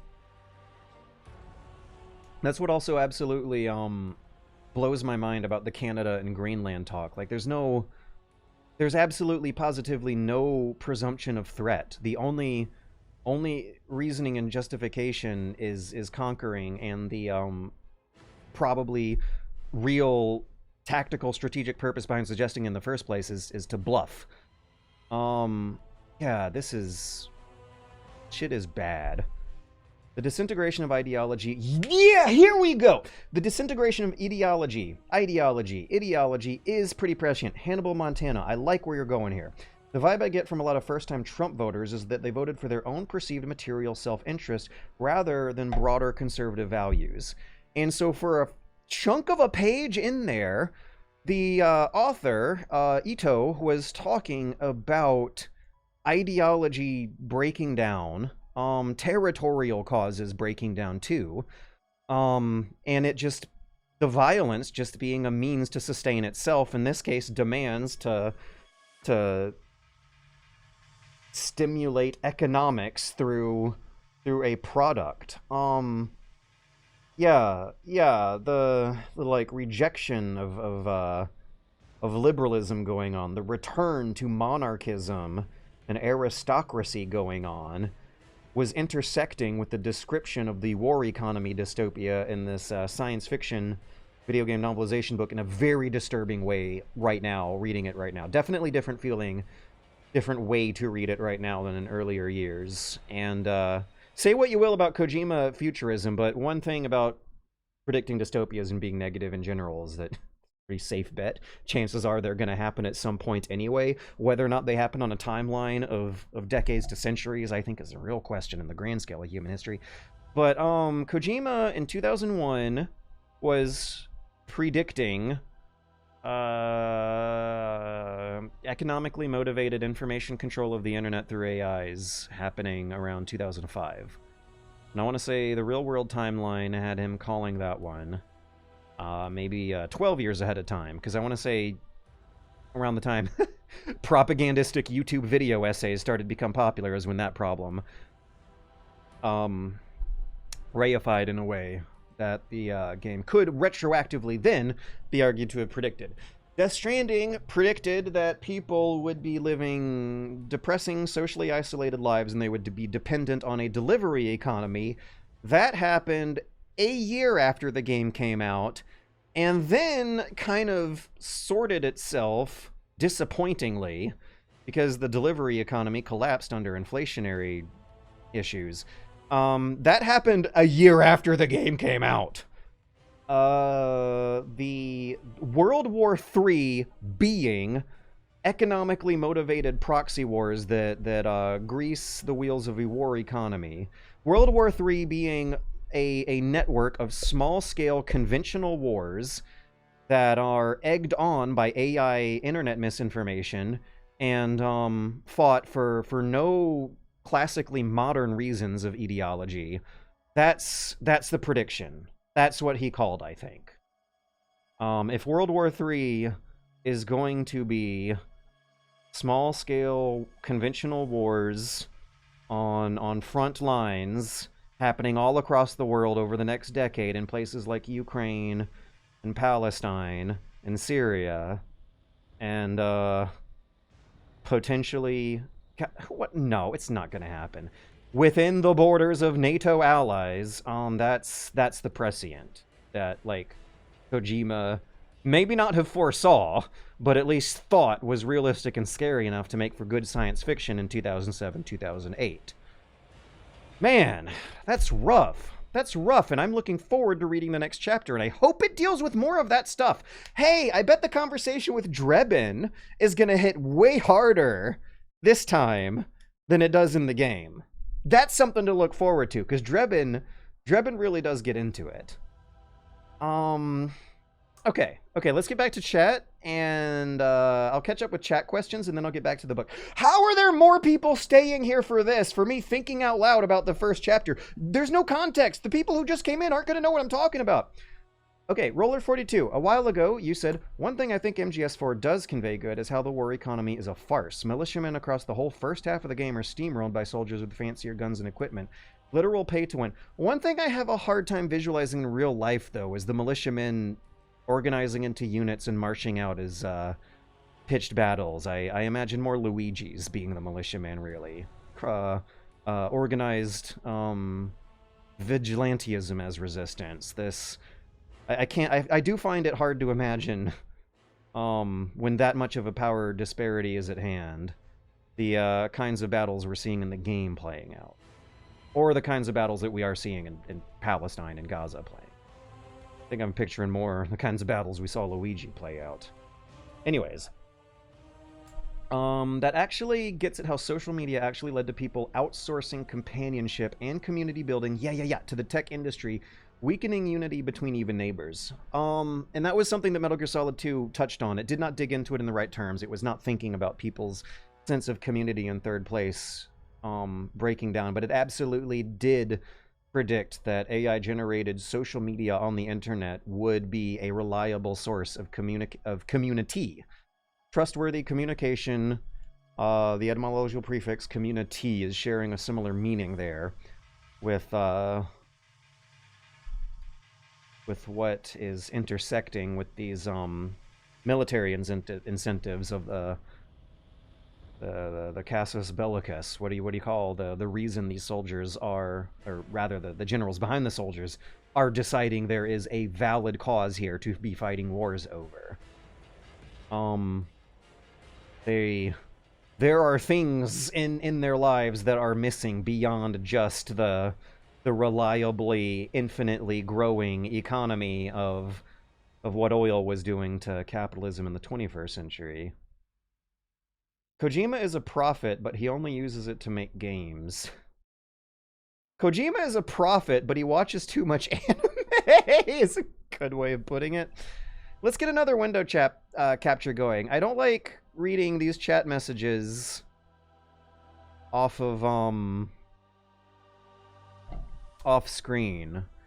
The guys watching the YouTube VOD after the fact aren't gonna know what I'm talking about. So let's shrink that down and get it up. And I don't know if I like the Metal Gear Solid 4 soundtrack. It just seems to lack character.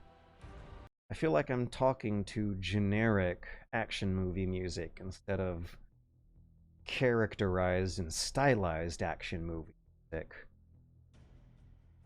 What's this one? It's like all the tracks are the least interesting tracks from Metal Gear Solid 2.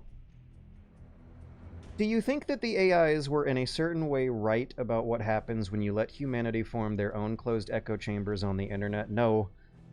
No, because the word right is carrying with it certain assumptions that only came about probably after the AIs came about. What happens when you let humanity form their own closed echo chambers on the internet? Maybe. The thing that's like throwing wrenches in that question is the relatively small scale history of internet compared to what has happened over thousands of years when humanity has formed their own closed echo chambers across various periods. Also, do you think the AIs were right about anything? I don't know. They're like only as right as the material and the programming they're fed. I don't know if right... I don't know... AIs can really be right or wrong about anything. The democratization of the internet was supposed to bring us is all an illusion. Even then, though, I'm pretty sure I would not have had as interesting... democratization, what am I trying to say? I'm not sure that I would have been able to have my voice heard in my community and in my society were it not without. Democratization the internet was supposed to bring feels awfully discouraging right now, but do keep in mind that, like, the revolutionaries of the 18th century didn't have Tor. They did not have the internet. They didn't have Tor, they didn't have Telegram, they did not have Tumblr and TikTok and all the euphemisms. They could not 3D print a gun. They could not 3D print a traceable gun. They could not hide in massive crowds. They didn't have power tools. They didn't have motor vehicles. There's still ways. The democratization the internet was supposed to bring is all an illusion. I'd say maybe like... There's still... The democratization of the internet was supposed to bring is all illusion. I'd say it might be 70% of an illusion. There's still 30% of an open internet out there if you know where to look. I would recommend following the Electronic Frontier Foundation on Twitter. I would recommend reading various modern-day equivalents of the Anarchist's cookbook. That's why Kojima is better than Tamari. We are nowhere near high-frequency blades or military giggle torture. You're nowhere near... Who's Tamari? Near high-frequency blades or military giggle torture. Soy sauce? Maybe I should type in Tamari science fiction.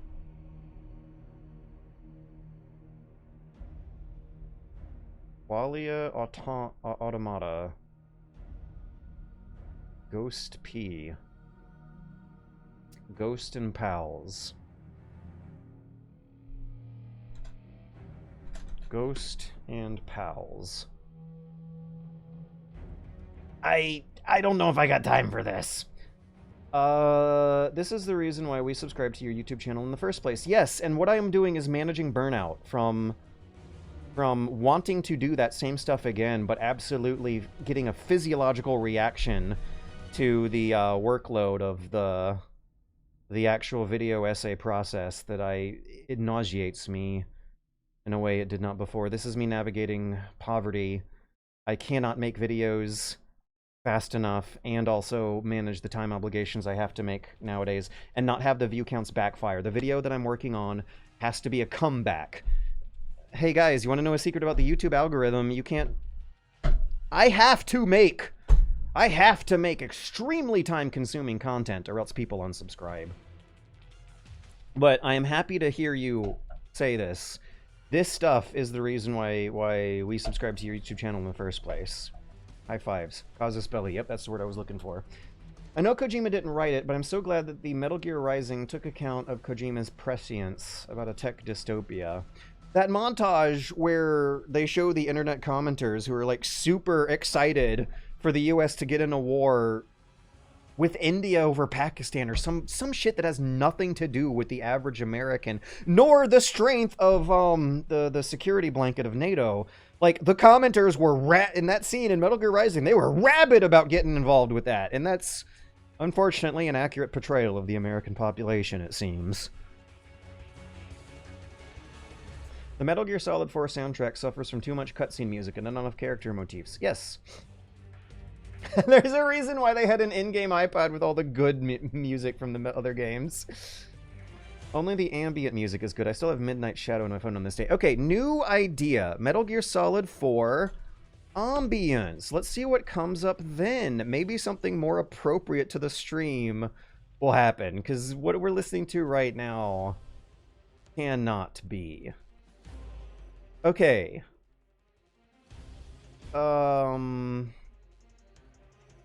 Act 1.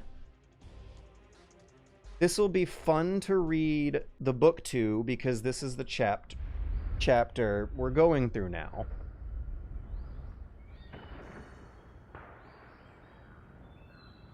Oh, the birds are chirping!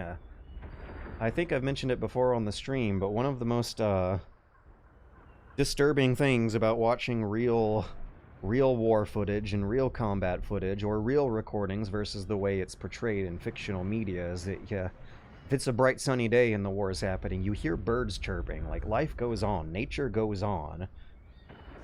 When the human world is going through an apocalyptic dystopia, the birds are chirping and still flying around trying to find a safe place to land, go about their lives with. I never noticed that before. You know, when you're playing that chapter and it looks like you're in a desert, I don't think you really see birds, but hearing the birds in the background, that's art. That's art.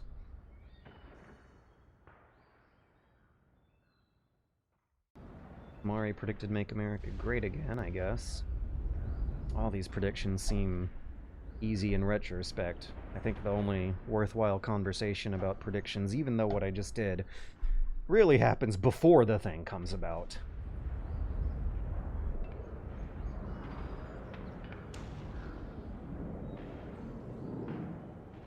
The Patriot AIs are lying. They say a lot of scary stuff, but that's to convince you to let them rule the world. They paint a worse picture than it actually is.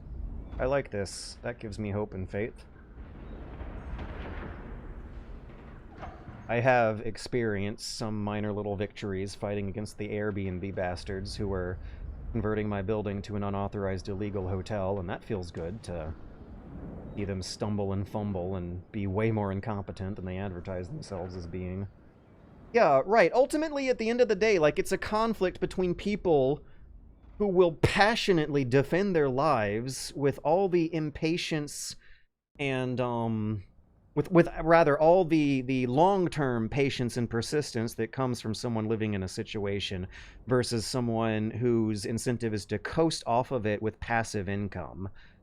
The cause of never-ending growth of capital seems far, far less passionately convincing for putting a human in danger and getting them to fight and kill than the causes of liberty and patriotism and you know, the stuff Snake was saying doesn't exist anymore, ideology, etc.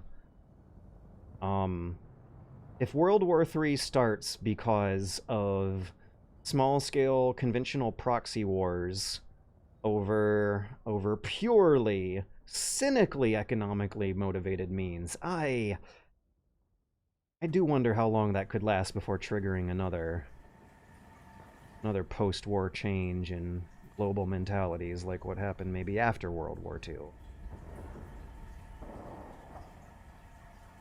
Anyways, it's important to hold on to some kind of vision, some kind of faith, no matter how unrealistic it might be. Even if it's unrealistic and doesn't come to happen, the confidence that you get in the mean term will lead to minor little victories. Those minor little victories can lead to bigger ones. Did you know that all color 2D printing is trackable? They insert an invisible pattern which can be used to determine the exact printer it was printed on. Good to know! I think it's for counterfeit money, which is only color, but it's still spooky. Yeah, I was actually spotting something like that the other way. I was digging through some old mail, and I found some old tax refund checks that I lost at the bottom of the pile of the mail. I never bothered. I never bothered to open some old checks that came in, and they were expired. So I got on the internet. I printed out some of the forms that you need to mail in these checks and get your replacement copies. I hope I did it right. And I used my copy machine to make some copies of the checks. Void the original, send the paperwork in. And the copies have the word void on them. The originals do not. If you try to copy a check in a conventional consumer grade printer, some anti-counterfeiting technology is also going to kick in as well. That's fascinating. I'm not necessarily discouraged by it. It's good to know because on some certain extent, someone within the system could use that against corrupt officials higher up on the ladder than them. There's ways that are going to be thought up of by people more clever and smarter than me. I'm not ready to give up hope if I'm not as smart and clever as them.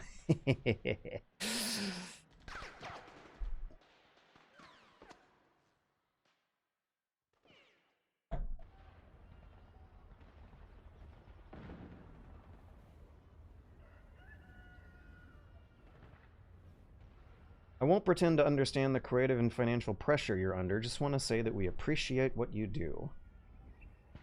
Been rereading The Witcher short stories. Are they still good? I'm a little worried about that. I'm a little older and wiser and more mature, and I'm wondering if those Witcher short stories are going to hold up. The Witcher novels, I've read some really bad negative reviews, and I do remember when I was younger, I bounced off them immediately. But within the really bad negative reviews of the novels tend to come recommendations of the anthologies, and I remember loving the anthologies. But there's a friend who I might be getting into The Witcher soon, depending on how bored they get of whatever game they're going through over the next few months or years. And I don't want them, I want them to feel the magic. If they end up reading something that's really, if they end up reading some very childish, sexist teenager literature that I thought was fun in my earlier years, that they might not think is fun in this year's, I'd rather stick away. But at the same time, I almost was feeling a temptation to read some of those short stories. I remember some of them being truly beautiful literature. Been rereading the Witcher short stories, and this quote has been giving me some life during this crappy month. A flame that never goes out, a symbol of permanence, a way leading through the gloom, a harbinger of progress, a better tomorrow. The eternal fire is hope. For everybody without exception. For if something that embraces us all, you, me, others, then that something is precisely hope. Yeah, I've done a lot of thinking about religion. I still will not, over the past decade, I'm not going to call myself a religious man. I don't like to think I believe in any magic or humbo-jumbo, but something about having a positive vision for the future does manifest into minor little victories that make living through oppression actually bearable. Having some kind of vision might not be what happens, but it at least gives people ideas. The basis of thought comes from unrealistic, stretchy metaphors. Solutions come from idealism and faith and visions. Science comes from mystical, magical mumbo-jumbo. Liberalism comes from people getting, average, normal, ordinary people getting sick and fed up and feeling betrayed over and over again by the aristocrats and monarchists. I don't know if I, have a plan, but I have some kind of faith, I have some kind of vision. I have a plan when it comes to hyper-local issues regarding my building, too, and I think that's extremely important to have right now. If something's happening in your own neighborhood that you feel your own individual effort could do something to correct, do it. Don't think about it, do it. I like the Witcher short stories, but you are old. Not that too early, but you get the idea. I think the Witcher stories are good. I think it's a watermark. Someone from Canada showed my friends their money as a secret holographic. Everyone's money these days has those holographs. But, it wasn't even a very fancy check, too. But checks apparently have counterfeiting technology built in. 25 years ago, Canada replaced all paper money with nigh-indestructible plastic and 5 layers of anti-counterfeiting measures. I don't know if the US money's plastic yet, but it does have some kind of wiring going through it. They hold up. Yeah, here we go. Some of the chauvinism is a little but they're fun, thoughtful pieces of pulp fiction. That's good to hear. That's good to hear. That's kind of how I remember it, too. I remember the chauvinism being quaint and amusing, but other audiences aren't going to interpret it that way. But I remember the chauvinism being not bad as some others. I'll put it that way. Peter Kinney narrated audiobooks are a pure delight. Hey! Oh, what do we got? What do we got? Why is it covering up the dollar amount? Oh, because the window. Hey, thanks for the 20 bucks, Anon. Plastic money shatters in the cold. Huh, you think they would have thought of that in Canada, of all places. I hope we get to keep our weird cotton money. I love it. I hate whatever material the U.S.'s money is made out of. If you keep it in a wet pocket for too long, it just, like, it destroys way too easily. If you keep it in a wet pocket, it turns into, like, this pile of snot. Yeah, if I have to carry around a bunch of cash, I've generally enjoyed it more in other countries than I have in the States. Why are your pockets wet? Never mind, I don't think we need to know. Don't dox yourself. I'm not doxing myself. My pockets are wet sometimes when I'm traveling through a cold, humid, rainy area, of which many places tend to be. My pockets get wet if I'm out in the rain. My pockets get wet if I'm going skiing.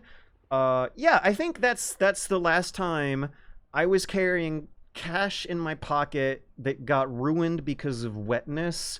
It was on a ski trip. I was having a ski trip, and I did not bring polyester skiing pants because I don't think about that very often and made a mistake.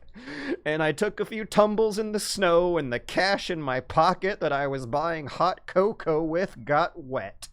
That's not a very strange situation. I hope that answers your question. Is this from when me and MGS 3D'd your way across the South? No, this was a different trip. I don't think I went to any places on the bicycle trip that were cold enough for sneeing. Skiing? Did I just say sneeing? Anyways, I actually might have to run outside and take my Eddie for a walk.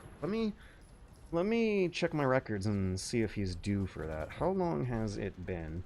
If not, I might wrap up the stream in about an hour 25.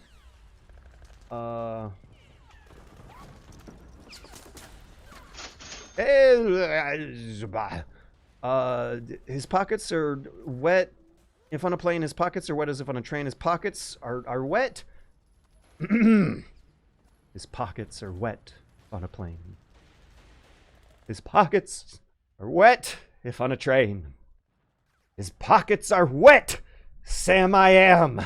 And USD will just not stand. Thanks for the $10, Quidnon. I last took my dog outside 10/9/8 7 hours ago. I will take him outside now. Yes. Yes, I shall. Wait a second. This isn't Metal Gear Monday Day 2014, the Xmas Emergency. Money's bad, but not that bad. I need to change that, put away. Quick 10-minute break. Let's be conservative with our estimate. Break to take doggy outside to potty. Be right back. Hey, quick Twitch chat. What's everyone's favorite music track from Metal Gear Solid 4 Guns of the Patriots? What is your favorite music track? Tell me right now while I put my jacket on and stuff. Play High Pitched Noise. I hope that's the name of... It's not the name. I'm not playing High Pitched Noise. Sorry, request denied. Metal Gear Solid 4 soundtrack playlist. Because I do remember there being some fun ones. I remember there being like two or three. Midnight Shadow. We got 2 votes for Midnight Shadow. Metal Gear Solid 4, Midnight Shadow. Extended. This is 32 minutes long? Oh, I know this one. Okay, so let's change the MGS4 ambiance from Act 1 to Act 3. Yes. Yo! Okay, here's something to talk about while I'm gone. I remember when Metal Gear Solid 4 first came out, the average Metal Gear Solid 4 fan discourse was talking mad shit about Act 4, about the one where you follow people, you follow detectives, noir, grandpa detective movie noir guys in khaki-colored trench coats through a foggy city at night. And it's a very different kind of stealth sandbox than the others. It's understated, it's subtle, it's also hard as hell. It's a real challenge. That was my favorite. Or one of my favorites. I definitely did not feel like I was, playing the worst chapter of that game at all. No, I remember it now. It's because the second half of the chapter is a motorcycle sequence. Okay, yeah. First half of chapter 3 fucks. Second half of chapter 3 sucks. I'm gonna take the dog out. But let's discuss our chapter 3 opinions. Metal Gear Solid 4. Guns of the People. Please.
Hello!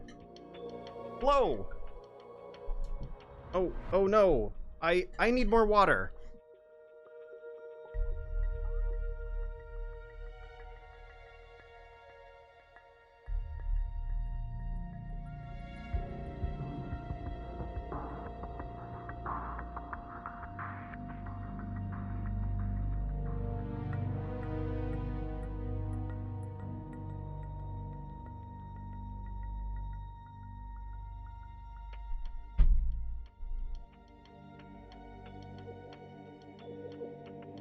Okay. I think I have water now. We have extracted the poop. We have escorted the doggy to and from the extraction zone. Oh, that's the wrong one. There we go. And we also actually did interact with chat throughout the whole thing. I brought my smartphone, which contributed. Anyways, let's lower the... Oh, this is so funny. The ambient volume for the Act 1 music. I'm going to... Oh, okay. I'm going to slide this window over to show you what graphic art, what screenshot the YouTuber used to describe the kind of situation one might be in while listening to this music. And like I was saying in the Twitch chat, I was out on a foggy night. There were big globs of fog in the vision. There was steam going through the street because it's cold. Not very cold, but cold enough for there at least to be steam. The streets were wet, and I was following someone who needed to pee. Life imitates art. Does it not? Alright. We're going to shrink that on the x-axis, shrink it on the y-axis, bring it down a little itty-bitty bit, and bring the Act 1 soundscape back into play.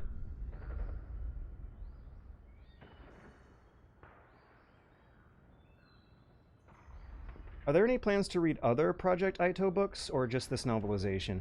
Currently, no plans, but definitely curiosities. I would like to read Genocidal Organ. I read Harmony. I had fun. I'm down to read more. It just depends on whether or not it really hooks me. I don't know if I want to keep going based on what I've read so far, really, to be bluntly honest. But however...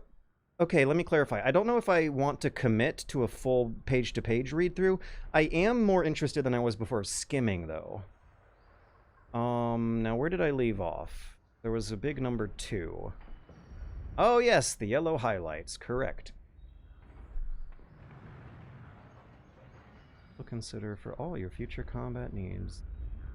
Right, the commercials are going to sound way cheesier than, like, how these things really go. The PMCs don't play silly commercials in the middle of their battlefields. That's not how it goes. Okay, a cheerful voice rang through the sky like a message from God. Where are we on the game's walkthrough? So only 3 minutes in.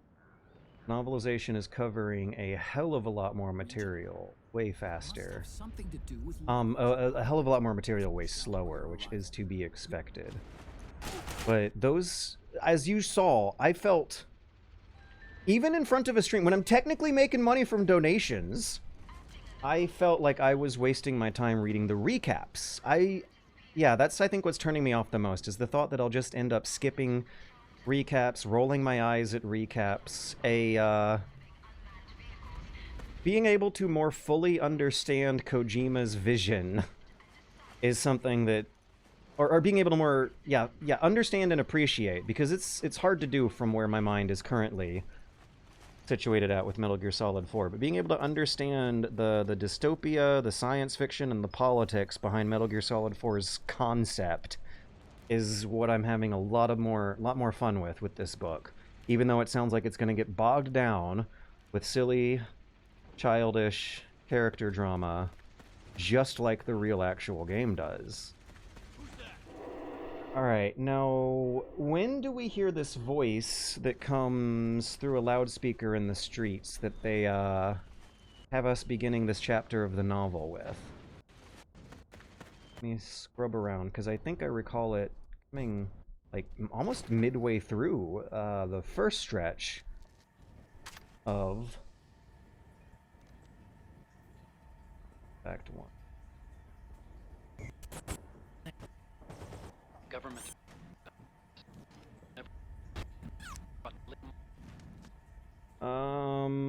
New plan. Let me Google Metal Gear Solid 4 script. When you crawl under and see the guy get shot. Wait, is that the very, very absolute beginning? Acting under contract. Under contract. Okay, the same words are not getting Control F on my game facts up. It was where you unpaused it. Oh, that's gotta be frustrating to watch. I apologize. So when you crawl under and see the guy get shot, I'm remembering maybe a couple of occasions where that happens. I remember crawling under a truck and something significant happens, and that's like one of the very first things you do in the game.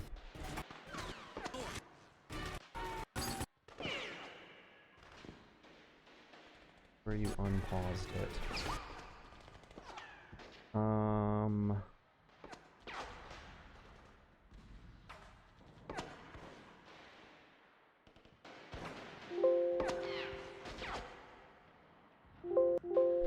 Maybe the game script I looked up isn't going to maybe this is an ambient sound effect more than it is a line of dialogue.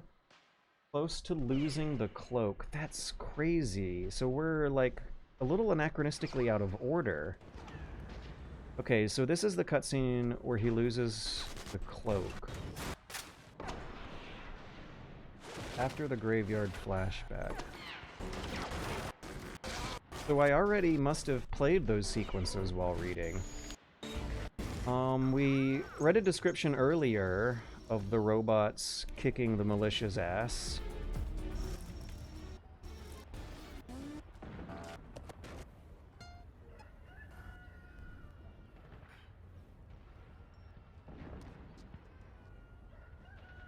Let me know if I'm skipping it. And at this point, I don't know how interested I even really am in, oh, wait, this is the graveyard flashback. We're after this. But honestly, I've, lost so much time doing this that I'm wondering if it's a, gambler's fallacy.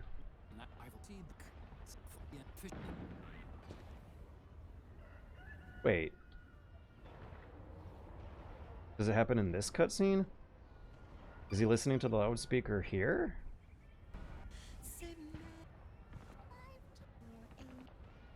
After the graveyard flashback. Okay, you know what? New plan. It's not worth the precision. The precision is not worth the time.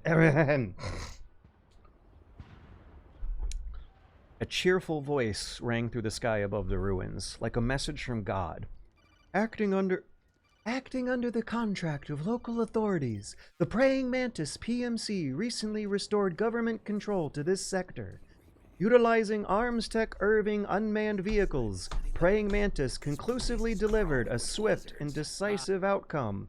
We hope you'll consider the Praying Mantis solution for all your future combat needs. Commercial. Not that Praying Mantis would find any new customers among the rebels, but seeing as they were all dead, their corpses awash in the blowing sandstorm.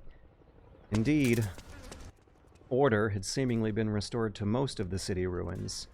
Snake took a drag of his cigarette, the rattle of gunfire had gone silent, and the low, unnerving roars of the Irvings were absent.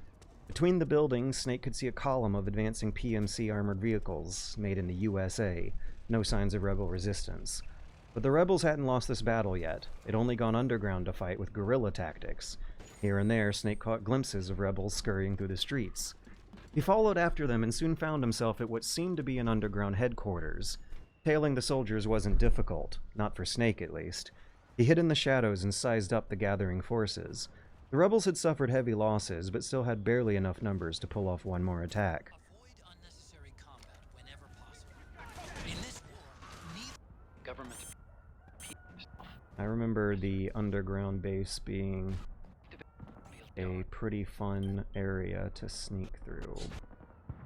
But I also remember it coming. There we go! Perfect. We're synced up. Snake considered that the attack at the city gates might have been a diversion ploy to sneak in this force. The labyrinthian corridors underneath the city were filled with the injured and the dead, but as Snake passed by the command room, he noticed commanders preparing to regroup their forces. "Are you alright?" Snake turned. Behind him was the Mark II controlling the robot remotely. I'd been following Snake for some time. With its stealth camouflage engaged, the machine was practically invisible. I spoke through the live feed on the Mark II's flip-out screen. "I'll be watching you with the Mark II." "Sounds like you're keeping cool," Snake said. "I'm out here in the middle of a hot zone." "Hey, I'll be with you in spirit. Anyway, because you had to dress up as a militiaman, I had the Mark II bring you some of the solid eye. Bring you some goodies." I opened the Mark II storage port and withdrew the solid eye. "Starting with this. Put it on your left eye. Looks like an eye patch."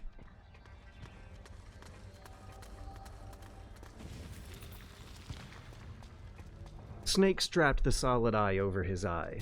The patch was black, angular, and loaded with sensors. With the solid eye on, I thought Snake looked just like Big Boss. Even Snake's... Oh, come on, there's also no subtlety. Even Snake's father, the original, the legendary Big Boss, didn't complete all his missions unscathed. He'd lost his right eye in a Cold War op, and from then on wore an eye patch. "It's an all-purpose goggle," I explained, "that displays radar images and other data in 3D. You can also switch it over to light-amplifying night vision or enhanced magnification." Snake pressed a switch on the side of the solid eye, and a data overlay appeared across his vision. The eye's software gathered pictures from hundreds of tracking points and extracted 3D locational data from the various viewpoints. Data could be transmitted from the Gaudi and displayed in 3D space. The image displayed in the eye was not a virtual reality created from scratch, but rather an augmented reality. The rebel forces continued... In the Kojima... There's a lot of unnecessary words here. I guess that's supposed to come with the territory, right? The rebel forces continued to pour into the stronghold. Some of them were injured, but the majority were still at full strength. "It looks like they've got the government's PMC troops beat," it said. "At least in numbers. And this is their home turf. Praying Mantis is playing psychological games, announcing their victory from the skies. But the real battle is yet to come." Wait, okay, hang on. Let's see the real battle. Was that Snake or Otacon? "You miss your AK, don't you?" "Jammed. I had to dump it. I tried appropriating some of the PMC's scars, but even with their safeties off, their triggers were locked. It's practically raining bullets out there, and you made it all the way here unarmed? You really did make the impossible possible. Snake, the PMC soldiers are using ID guns." "ID guns?" "The locks on ID guns are only disengaged when they recognize the nanomachine ID inside a soldier's body. Anyone not possessing nanomachines keyed to the system, or anyone who is keyed but not authorized to use that weapon, won't be able to pass the ID gun's verification process. As long as the lock is engaged, you can't pull the trigger. So I can't use PMC guns?" "I'm afraid not. You're not registered with the system. And it's not just weapons. Vehicles, building, everything used for military purposes is secured with this ID control system. Without the proper IDs, it's impossible for PMCs or state armies to fight. So it's a way of identifying individual soldiers. Like a dog tag, only at the nano level. Everything on the battlefield was under the authority of tiny machines swimming through the soldiers' blood. Without the system authorization, guns wouldn't shoot and armored vehicles wouldn't drive. Snake, I know this is a stealth mission, but you'll need to protect yourself." I sent the Mark II's manipulator arm back into its side storage port and withdrew an operator in 1911. "It predates the implementation of the system," I explained. "By some miracle, it was never recycled. It's getting tough these days, finding decent guns that aren't ID locked." Snake took the gun into his hand and inspected the weapon's condition. He pulled back the slide, looked into the chamber, and checked the magazine's spring. You coming?" "Of course," I said. "I'll follow you wherever you go. The CID informants who said they saw liquid here should be a little farther up. Head for the rendezvous point. It's a battlefield out there. This Metal Gear has stealth camouflage, like a wizard's cloak of invisibility. I won't attract any attention. I'm jealous." "Jealous? Of what? The Metal Gear, or me back in the Nomad?" "Both."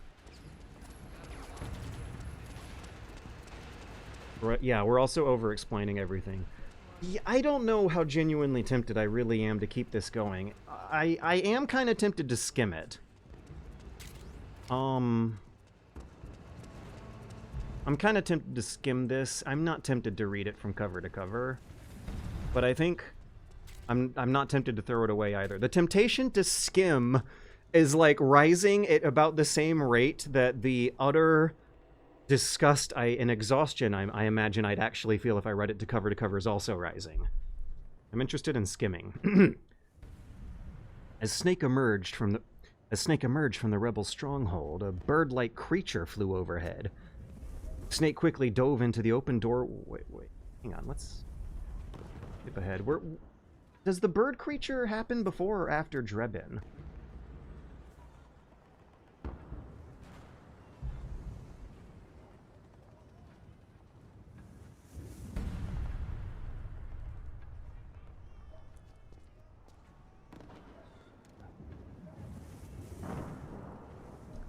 As Snake emerged from the rebel stronghold, a bird-like creature flew overhead. Snake quickly dove into the open doorway of a building, but his aged, weak lungs were already filled with sand from the desert storm. With some effort, he managed to force his mouth closed, stifling any cough that might have given away his position. But what he couldn't conceal was the cold sweat that rolled down his bandana. "Are you all right?" I asked. The Middle Eastern climate wasn't kind on his ailing body, and it pained me to watch Snake force himself through it. But he didn't acknowledge my concern.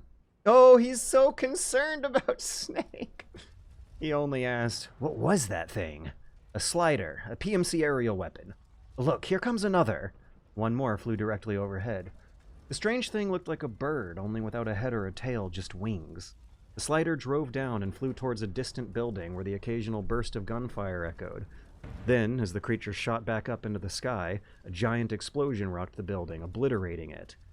"That," I said, "was a cluster bomb, a precision bombing UAV. And I thought I saw a rear-facing gun, too. That's not something I'd like to be going up against." Snake swiftly scanned the room he'd ducked into. Through a shaft of light cut through a skylight, motes of dust floated through the middle of the room. Aside from that, no other light cut through the dimness. But even in the darkness, this space was clearly unusual. Parked directly in front of Snake was a Striker APC. Snake drew his operator and cautiously approached the vehicle. An ice bucket, packed with several cans of Narc Cola, rested on the floor. Narc had been a subject of controversy a few years back because of its drug-related name, but Snake was less interested in the bucket of sodas than what was behind it, an M4 carbine rifle. Even if he had made it unarmed into the center of the rebel stronghold, Snake felt insecure carrying only a single pistol. His own gun still readied, he approached the rifle and reached his other hand toward the larger gun. And suddenly, Snake sensed a presence behind him. In one smooth, swift motion, he put both hands on his semi-automatic and turned around to face the unknown presence. A monkey. Well, to be honest, neither Snake nor I was quite sure what the creature was.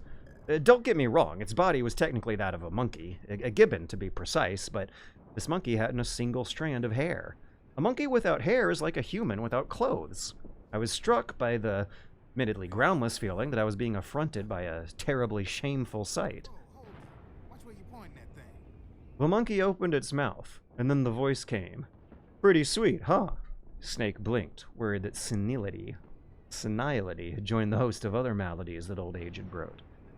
The hairless monkey grabbed an ice-cold can of Narc, pulled the tab, and started gulping the soda down. The scene was so surreal, Snake could do nothing but watch it. And then the voice spoke again. "Whoa, hold it. I'd appreciate it if you didn't point that thing at me." This time, Snake could perceive that the speaker wasn't the monkey, but someone beyond it in the darkness. He held his gun trained on the shadow of the APC, from which emerged an African man with short hair dyed white and teeth dyed even whiter. He wore a tailored suit coat and tanned camouflage cargo pants and dangled a white handkerchief in one hand, perhaps as white as a flag of truce. Or perhaps as white. Perhaps as a white flag of truce. The hairless monkey belched. "I'm neither the enemy," explained the man, smiling as he slowly walked towards Snake, "nor friend." He waved the handkerchief, and like some magic trick, he pulled away the cloth to reveal a grenade in his other hand. Snake looked down the barrel of his gun at the man and said, "You're not with the militia, and you're not PMC." The man nodded. "I'm a weapons wholesaler. ID guns won't do me any good." Snake kept his pistol aimed at the stranger and his attention on the entire room. The arms dealer wagged a finger at Snake. No need to worry, 'cause all my shit's been laundered. Laundered? You see, I take ID guns like the PMCs use and make some mods. Then you can use them without having to match IDs. In other words, I'm a gun launderer. You can call me Drebin. Drebin? Yeah, you know, Drebin, the Naked Gun, Leslie Nielsen, the comedian. Don't tell me you've never seen it. Drebin placed the grenade on the floor and laid the handkerchief over it. Then he plucked the cloth back up. Then he plucked the cloth back up, and the grenade was gone. All of us in the profession, all over the world, share the nickname. Not that I've ever met any of them personally. Me, I'm Drebin number 893. Painted on Drebin's APC was a stylized revolver cylinder and the words, "I have you." Drebin put away his handkerchief. You ain't a registered PMC employee, are ya? You need a guy like me. He picked up the M4 from the ground and handed it to Snake. Consider it a welcome gift. Snake didn't trust the man yet, but he took the M4 and ran through a basic weapon check. With everything in working order, he slapped in a full magazine, aimed out a window, and squeezed the trigger. I can't pull the trigger. Really? Snake displayed the trigger, completely locked. It wouldn't bulge. Wait, said Drebin. I got it. I bet you're using an older generation of nanomachines, something they don't really jibe with the new system. Who are you? My day job's working in Armtech Security. I'm in charge of production control, so I get my hands on the ID chips before they're even registered. It's a side of AT the public don't see. Drebin gave Snake in his muscle suit a once-over.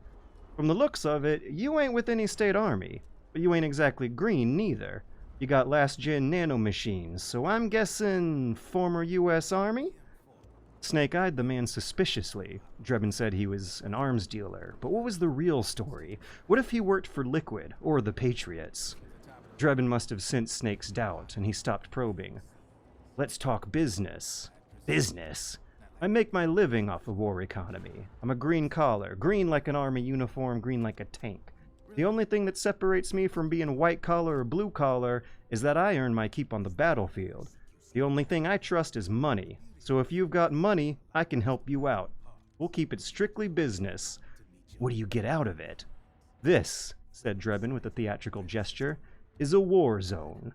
There's product coming in here by the truckload. Whatever guns you find and don't need, I'll take and buy 'em off ya.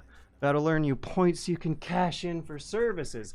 How long is this gonna go? We don't need to know how to spend experience points to buy guns for the novel. I'm really looking forward to Drebin talking about the war economy, not about this. That's weird. What's weird? Wait, I got it. I bet you're using an older generation of nanomachines. Older generation. Like what?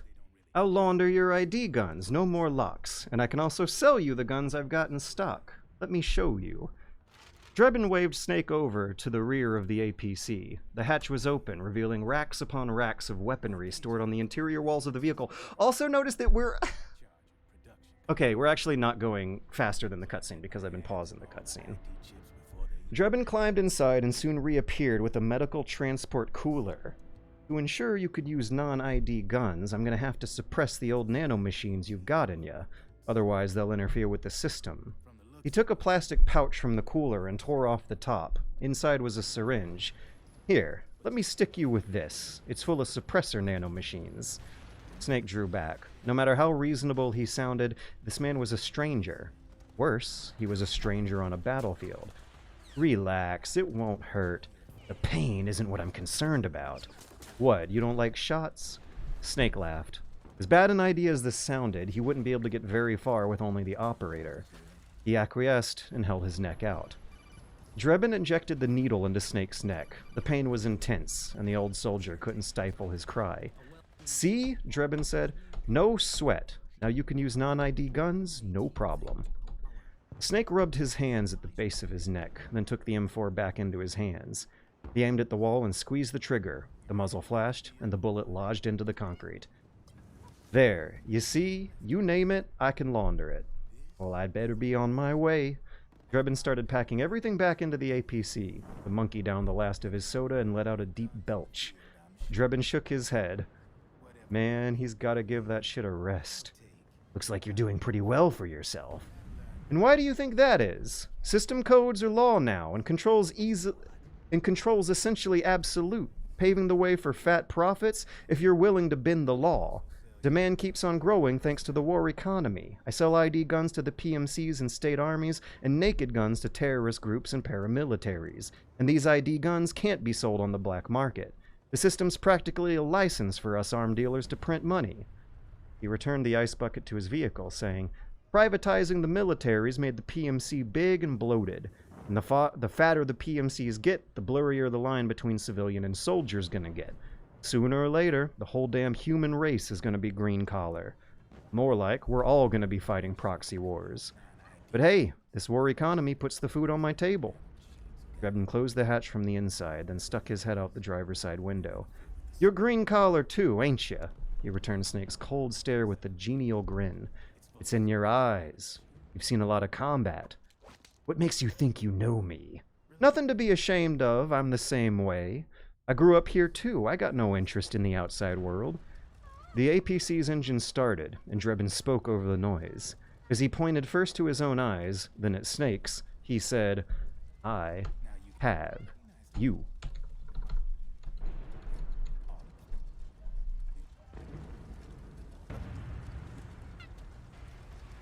The vehicle sped out of the room, and out of Snake's sight.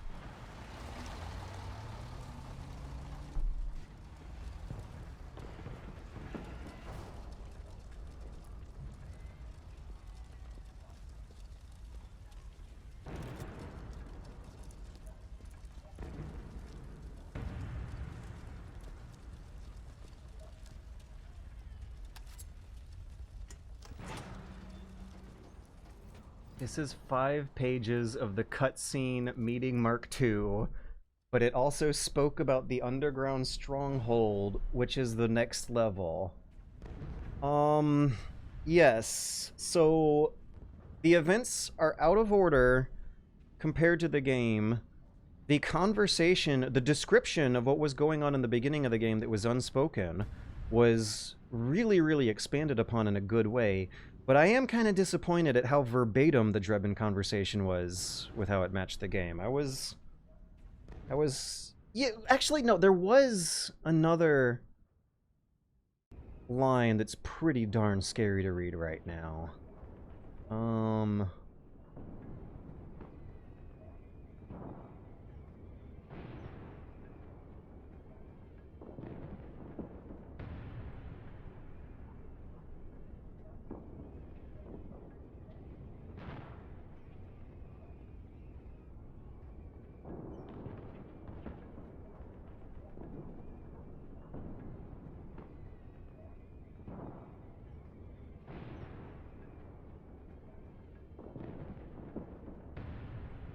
It's when he said that, like, everyone's gonna be green collar at some point. I think the thing that we were missing in 2008 was seeing millions upon millions of people. What we were missing in 2008 was a way to visualize the people tolerating this. And, yeah. I think it was harder in 2008 to visualize the war economy panning out the way the game's dystopia described, because in 2008 we didn't have the same large-scale degree of really, really stupid justifications for violence that have happened since then. Jeez. Yeah, soldiers are dying by the truckload. That is an industry the war economy is chewing up and spitting out new soldiers constantly. The bit about the line between civilian and citizen getting blurry being between the police cooperating with white... Yeah. And also, you know, the ever-present failure to distinguish between terrorist and civilian, right? So pretty soon, everyone's gonna be green collar, and I don't think he is accepting the white collar or blue collar privileged civilians of the first world in that statement. Okay, so the problem, I think, we don't... It's so much more easy to imagine this in the 2020s. And in 2008, you never saw it. You never saw blue collar, white collar people suddenly, not suddenly, but I guess slowly over the fiction of this dystopia, decide that they are cool with becoming green collar. And it's spoken of. You assume it's happening off camera. The lore is the series of events that gets the world there is so ridiculously convoluted and stupid and complicated, but it's so much easier to swallow in the 2020s because stupid, complicated, convoluted Kojima stuff has happened in real life that is creating a now seemingly more realistic science fiction dystopia that would turn the white collars and blue collars into green collars like he's describing. It would depend on how much the average middle class folks are affected, and how much they are willing to blame random ass underpowered little countries for their technological problems, and then how willing they really are to commit the violence over it. And if they are paid well enough under poor enough economic conditions, they might not see the travesty of it.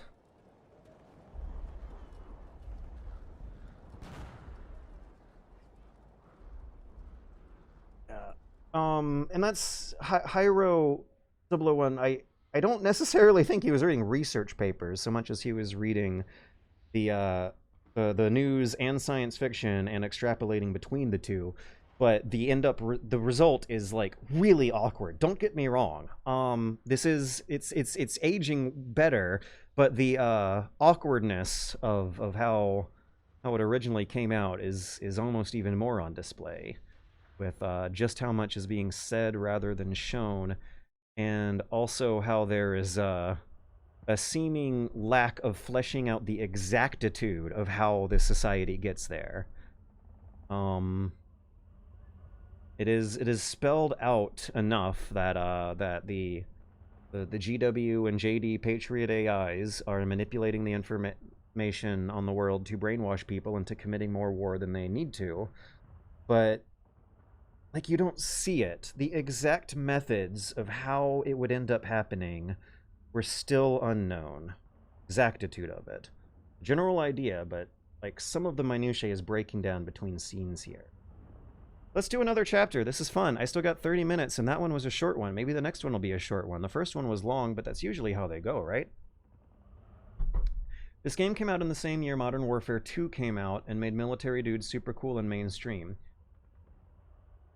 Reading some commentators afraid of this exact thing happening to them. It was 2014 for me, really. We were still going through the Obama term. There was a sense of hope and optimism. Oh, let it not be said that he didn't read research papers on what was already happening. Oh, right, I responded to that.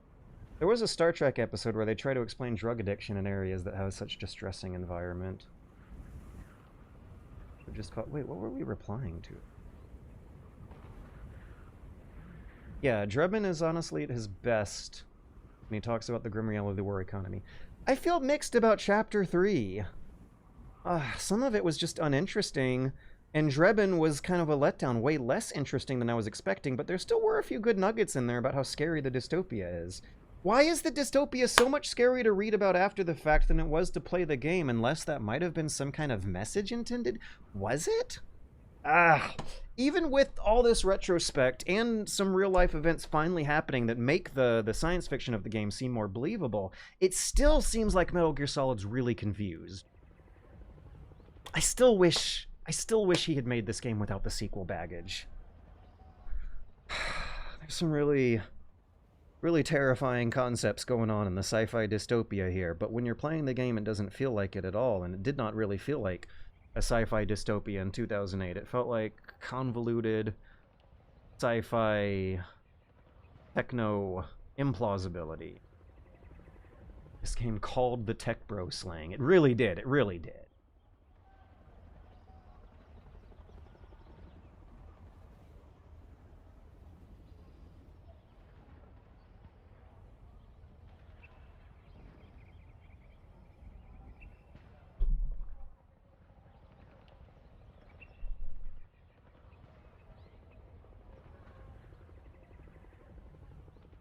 Act 2 is Drebin's best cutscene. Okay, I might skim...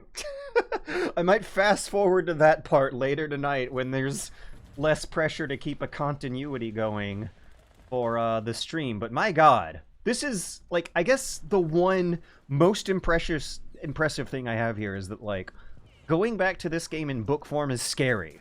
This is really scary. The terrifying sci-fi dystopia behind Metal Gear Solid 4 is a lot more scarier to consume by book than it is by video game. Even when it begins with that wild intro.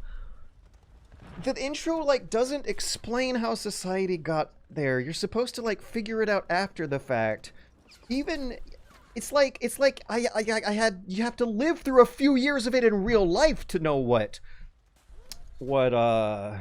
how crazy and convoluted and stupid of a situation the society in the game has gotten to. Reading it on your own is letting your brain run wild a lot because you're not waiting for the next gameplay segment. I think that might also be the realm where the comparisons to current military dystopic situations come in. I kind of wonder if Kojima trying to make things cinematic might have a detriment to the story because he wants things to be engaging, but it never makes you sit with it. I think it's really just a problem of the sequel baggage crossing over with his unrestrained writing style that developed after MGS2. When Kojima doesn't have sequel baggage, it still tends to be pretty great. Well, that's only happened like once. But regardless, when Kojima's not restrained by the occasionally nonsensical and not very well justified narratives of Metal Gear Solid sequel baggage, it's fine and it's beautiful and it's wonderful, and the only real problem is that he just can't put the pin down when it needs to get put down. This isn't, like, directly written by Kojima Productions, right? Like, it went through another writer/editing? Yeah. Yeah. Different writer, and I think this a different translator than the game? Nathan Collins. Nathan Collins. Irish center back. Let me try translator.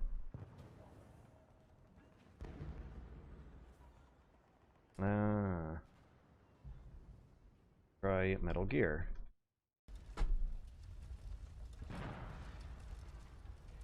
The only one he did?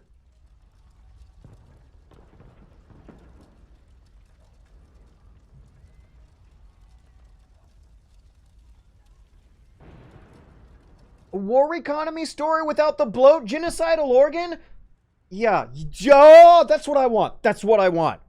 I now really, really want to read Genocidal Organ. I always, like, mildly wanted to before. If it is like this, if it is like the first half of that first act for the whole book, and the book's not ridiculously long and a pain in the ass to read all the way through, that sounds awesome! I think he also translated Battle Royale as well. Yeah!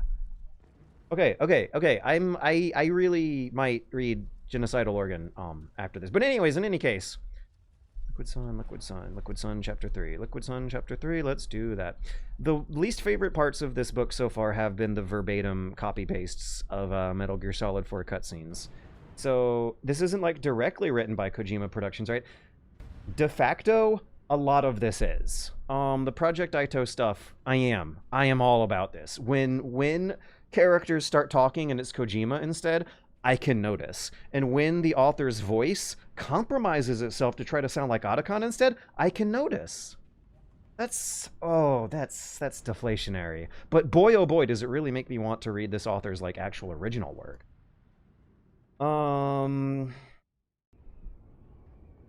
We need a Super Bunny Hop book club. Well, Hannibal, Montana, if you join the Super Bunny Hop Discord for $10 a month, you'll be able to follow me around as I do productivity sessions every day. We have a book channel. I've been talking about the books I've reading, and I have been taking fan recommendations for book club readings in the Super Bunny Hop Patreon Discord channel. It's $10 a month. I've been able to hook some people up, but Yeah, war economy stuff of MGS4 with some Philip K. Dick. That sounds wonderful. That sounds like something I'm really in the need of too. I've had such a hard time finishing Ulysses. The difficulty curve is ridiculously high. If I can read something easy that's stimulating, that's also scary about the current situation, but then leaves me with like ideas and faith about the current situation getting better, that absolutely positively sounds like something that I need. If it sheds light on my favorite video games, my favorite video game author, if this will further like educate myself as to what's going on here and also what's going wrong here, I would appreciate that too. Yeah, I feel an urge to read Genocidal Organ. Like, it also really influenced MGS5. Genocidal Organ. That, yeah, okay, I was thinking of doing a Hideo Kojima reading list video. There you go. There we go! I'm going to read Genocidal Organ at some point before the year's over, and it will discussions about its influence over Hideo Kojima will be on the channel at some point before the year's over. We got 25 minutes left after the stream. My thoughts on this novelization are kind of mixed, but boy oh boy am I excited to skim through it and read more Project Itoh later. You said you read Harmony already, right? Harmony is a sequel to Genocide. Yeah, a fan recommended me Harmony, and I don't know if if it was a great recommendation, because I had a hard time understanding what was going on. I also had a very hard time feeling any kind of sympathy about a science fiction dystopia that stems from society being too generous about handing out universal healthcare medicines. Yeah, granted, they have corrupt rich people abusing the system, but boy, oh boy, is that better than not having the system at all. We gotta do chapter 3. Woo!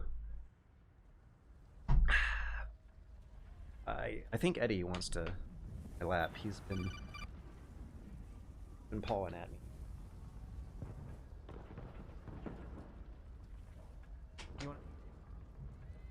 Eddie doesn't want to sit. He wants to play, but that's fine.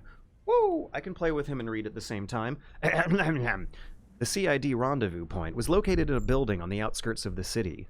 Removed from the area of the fiercest fighting, the location made a suitable meeting place.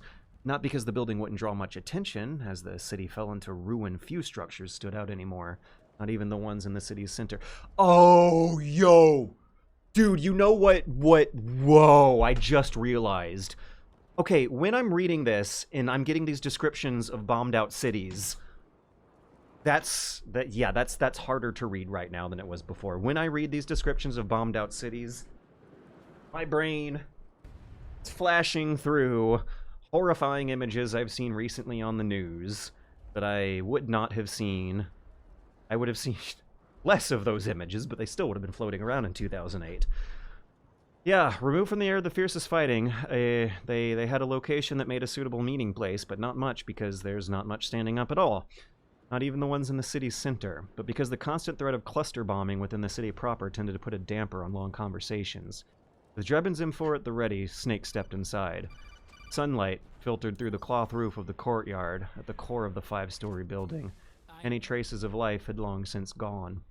I told Snake that the meeting point was on the top floor, and he started up a staircase decorated with colorful, arabesque tilework. Snake climbed one flight of steps, then another. Gritted his teeth, and I knew his ankles, his knees, his hips, all his joints were crying out in agony. Snake was beset by old age and all its maladies, including osteoarthritis, arterial scoliosis, aortic stenosis, and a slowed healing process.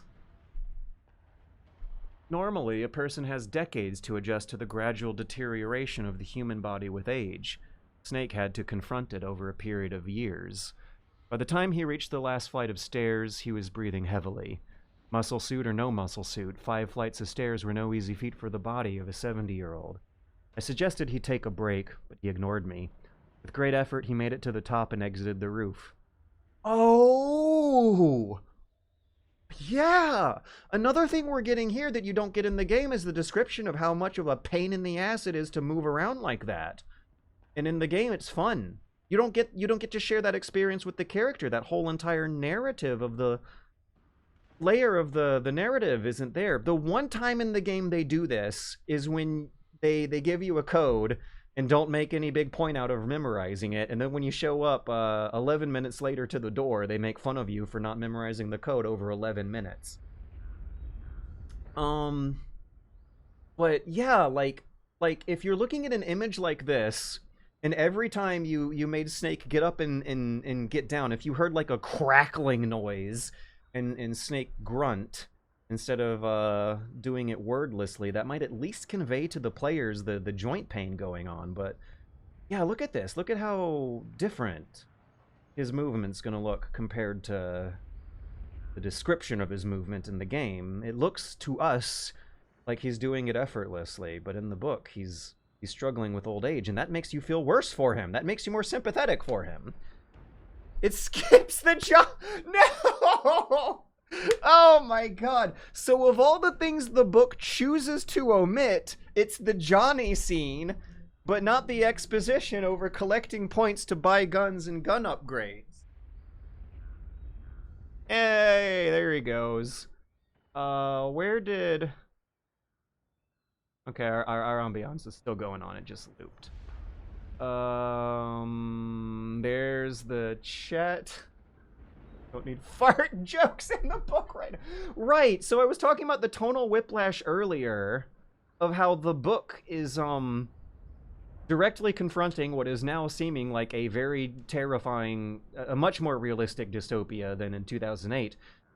And, there's some tonal whiplash when, reading these descriptions of needlessly bombed out cities and needlessly prolonged conflicts and tech bros profiteering off all the violence and ignorance they are spreading with the internet AI control machines, I'm already feeling a harsh sense of tonal whiplash when stuff from the game is occurring.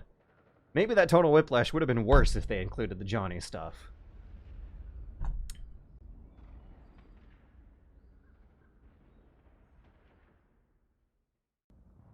Once out in the open air, we saw that this was only half the roof. Another partial floor occupied the remaining space. Taking care to walk silently on the balls of his feet, Snake stepped inside and into a room littered with empty bottles of liquor, formerly a bar. Snake passed through and saw his destination. His rifle trained in front of him, Snake carefully pushed open the door to the room. Thankfully, the hinges were mostly free of rust, and no squeak broke the quiet. Through the crack in the doorway, Snake peered into the room. It seemed empty. Just as he set foot inside, Snake sensed someone behind him and turned. From behind the doorway stepped a soldier, armed with his gun pointed at Snake's head. "Drop your weapon!" The soldier's voice sounded young. Snake glimpsed the man's weapon out of the corner of his eye. It was trembling. He was reminded of an incident on Shadow Moses. It was just like when Snake had first met Meryl. She resisted alone against the rebel Foxhound unit. Maybe she was trying to live up to the memory of the man she believed to be her father, the Gulf War hero. When she saw Snake, she didn't know if he was friend or foe, and she dealt a trembling FAMAS at his head, just like this man was doing now. Snake dropped his operator, raised his head, and turned to face the soldier. "Don't move!" The man's voice was as shaky as his gun. Snake couldn't help but grin. This really was just like before. "You haven't even taken the safety off, rookie." "Careful! I'm no rookie! I'm a 10-year vet!" Snake deliberately flicked his eyes to the safety on the soldier's XM8. Lacking the confidence to see through Snake's bluff, the young man nervously glanced at the side of his rifle. The safety was off, but he didn't have time to bask in satisfaction. By then, the veteran Snake had already made the young man pay the price for letting his guard down. Snake grabbed the XM8 and yanked the rifle forward. The young soldier lost balance, and Snake connected his elbow to the man's face. He hooked the leg around that of the soldier, and still gripping the rifle sent him flying into the ground. CQC, short for Close Quarters Combat, was the hand-to-hand fighting style developed... No! No! We don't need this! We don't need this, especially because it's a anachronism. Because it's, after Metal Gear Solid 3, we learned that CQC is a lost art that the Snakes of the 90s and 2000s forgot. CQC, short for Close Quarters Combat, was the hand-to-hand fighting style developed during Cold War by the boss and her disciple, Naked Snake, aka Big Boss. Snake had mastered it. Not 1 second after he had dropped his guard, the soldier was staring up the barrel of his own rifle. This was a 10-year veteran? How the hell had he ever survived that long? "Don't move!" Oh, wait. "Don't move!" Now another gun was at Snake's head. Snake's eyes moved up the ridiculously large barrel of the gun to find, with no great surprise, a Desert Eagle. The weapon was tremendously powerful for a handgun, but if a weaker female attempted to fire it one-handed, the recoil would probably snap the bones in her wrist. That's the imagery. But the voice that now spoke to him was definitely that of a woman. CQC, a real big boss. A real big boss, huh? Snake kept the accent. CQC, a real big boss, huh? Snake kept the XM8 pointed at the soldier on the ground as he eyed the woman with the Desert Eagle. She wore a balaclava, which she hid all her face except for her eyes. Lower your weapon, she ordered. Slowly now. I wouldn't try anything funny if I were you. Snake noticed that there was more pointed at him than this woman's peculiar choice of a firearm. 2 laser dots held steady on his chest.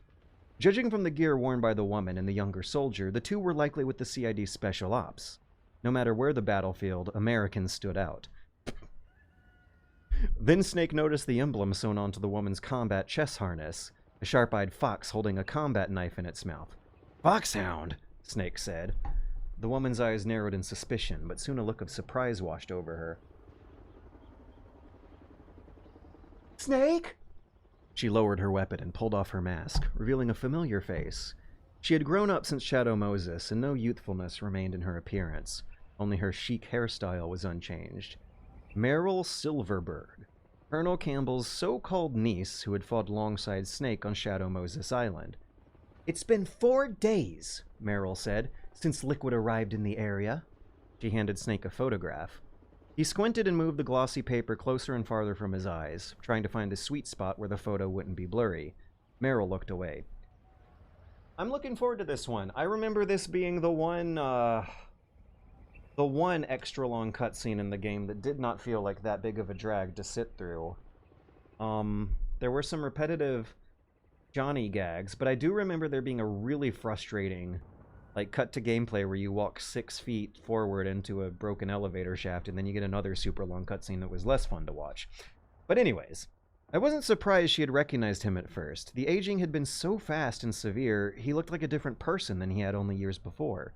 When he told her about the disease, she couldn't hide her shock. Since she was little, she'd fondly listened to stories of the legendary man, and when she'd met him on Shadow Moses, her feelings toward him grew. Now, seeing the unthinkable transformation of the man she'd once fallen for, she seemed truly disturbed. Though Snake could understand her feelings, he also knew there was nothing he could do about them. What surprised him most was that beyond the initial and short-lived shock, she was handling the news so well. She seemed unnaturally calm. The picture was of a man once known as Revolver Ocelot, an agent of the Patriots and a former Foxhound member. Ocelot had lost his right arm on Shadow Moses and had the limb replaced with one belonging to the fallen Liquid. Some even thought that Liquid's personality had taken over through the transplanted arm. They gotta remind us of that stupid thing, too. Meryl gave Snake another photograph. The subject seemed to be a woman, although her face wasn't clear. Not only was she wearing a hood, the picture was out of focus.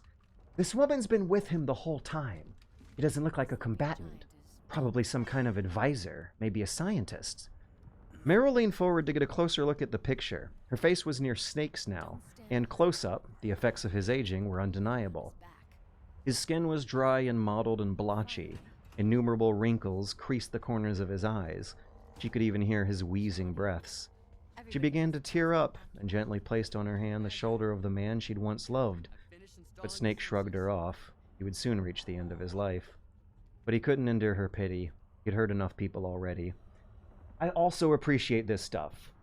Constant reminders that Snake is old, happening at a faster rate than it does in the game. This is an ever-present thing that you are supposed to remember throughout the narrative, but it's not reminded to you very often or communicated to you very well through the game. I think the one reliable gameplay mechanic that does it is the stress meter, but, like, if your joints lock up, like if getting up and getting down caused HP damage, there's a lot they could have done. If you couldn't, like, walk through smoke without coughing or taking HP damage. Yeah. Hello, Eddie. But he couldn't endure her pity. He'd hurt enough people already. Wait, is that where I left off?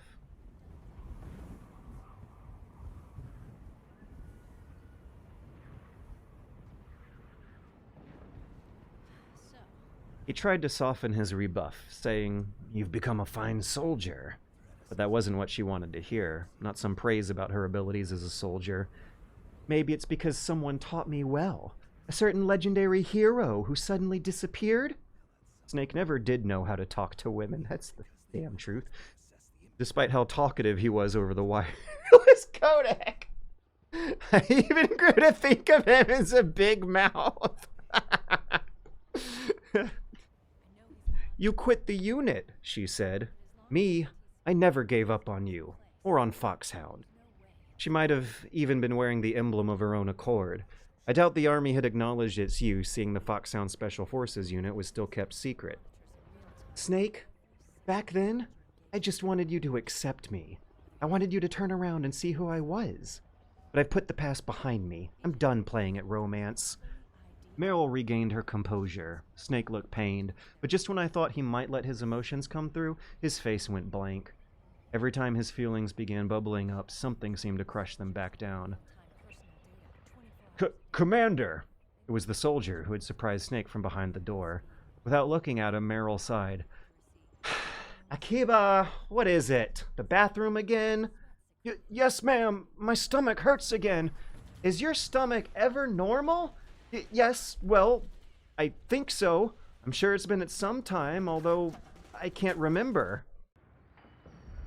Meryl had heard enough and waved Akiba off.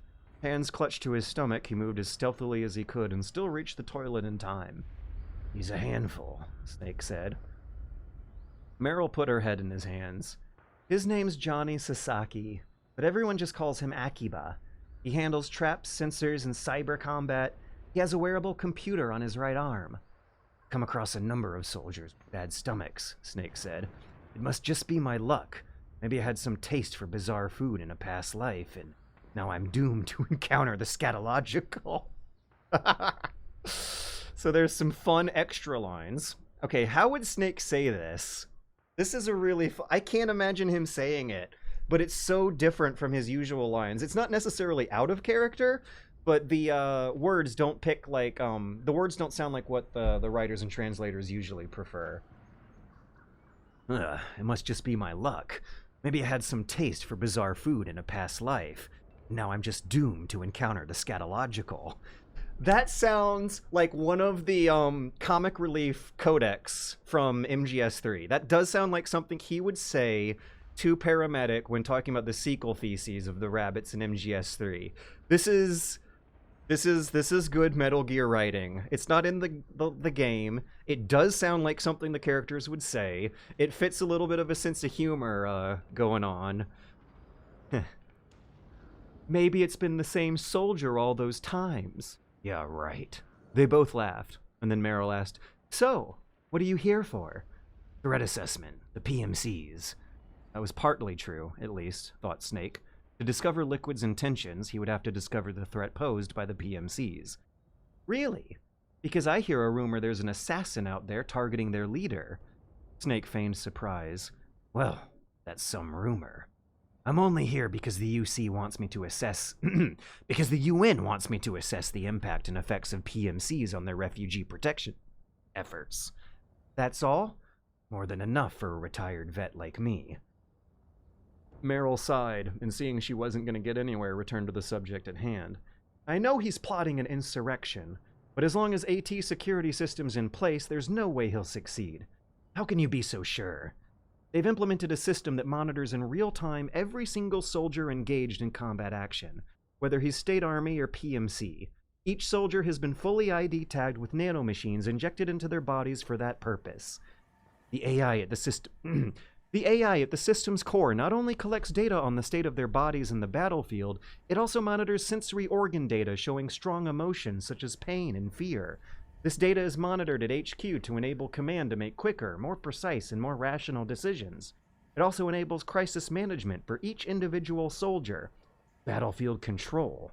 It's being used by the US military, by state armies, and allied countries by PMCs. Even police agencies... Oh, fuck off! Even police agencies are starting to adopt it. Unless they agree to implement the system, PMCs aren't permitted to send troops anywhere. Snake made a connection with something strange he sensed in Meryl's behavior. "You've got those nanomachines in you, too. Of course, our unit plays by the rules, same as everyone else. It was creepy at first, knowing you're being watched 24/7, but I've gotten used to it. It gives us a lot of advantages in the field, too. We get a clearer picture of what's going on around us, so there's less confusion during missions. And our nanomachines communicate with each other, making teamwork a lot smoother. Snake had sensed right. Her unnatural calm, as if something inside her quelled her raging emotions. Her rising emotions, I mean. Nanomachines. Nanomachines and their link with the system constantly scanned her mental state. They found an emotional instability and automatically stabilized her. And that's not all the system does for us, Merrill continued. It's also a security guarantee against the PMCs. A security guarantee. The PMCs don't fight out of nationalism or for a cause. They're just bodies fighting on someone else's behalf. They're mercenaries, commodity. It's easy to imagine them betraying their clients by joining the enemy or refusing to fight, or committing humanitarian atrocities. To keep these things in check, the system ensures that no one can use firearms or military vehicles without the proper ID. It's true for every piece of equipment out there. So if the PMCs tried to mount a terrorist attack or a coup d'etat, Merrill cut in. Right! They would automatically find themselves locked out of their weapons and equipment. They wouldn't be able to move, attack, or engage in combat of any kind. Snake wasn't convinced. What if someone tried to circumvent the system by getting the nanomachines out of their bodies? He chuckled. They'd be losing their IDs in the process, so they wouldn't be able to use their weapons. We've progressed too far, said Snake. We can do too much now. The more impossible circumventing the system for Liquid seemed, the more uneasy Snake felt. The system appeared to be perfect, but there had to be something he wasn't seeing. Snake was struck by a suspicion. And the Patriots are involved? The Lale-Lule-Lo? What's Lale-Lule-Lo? Word protection. Her nanomachines were censoring him, interfering with her. Whoa!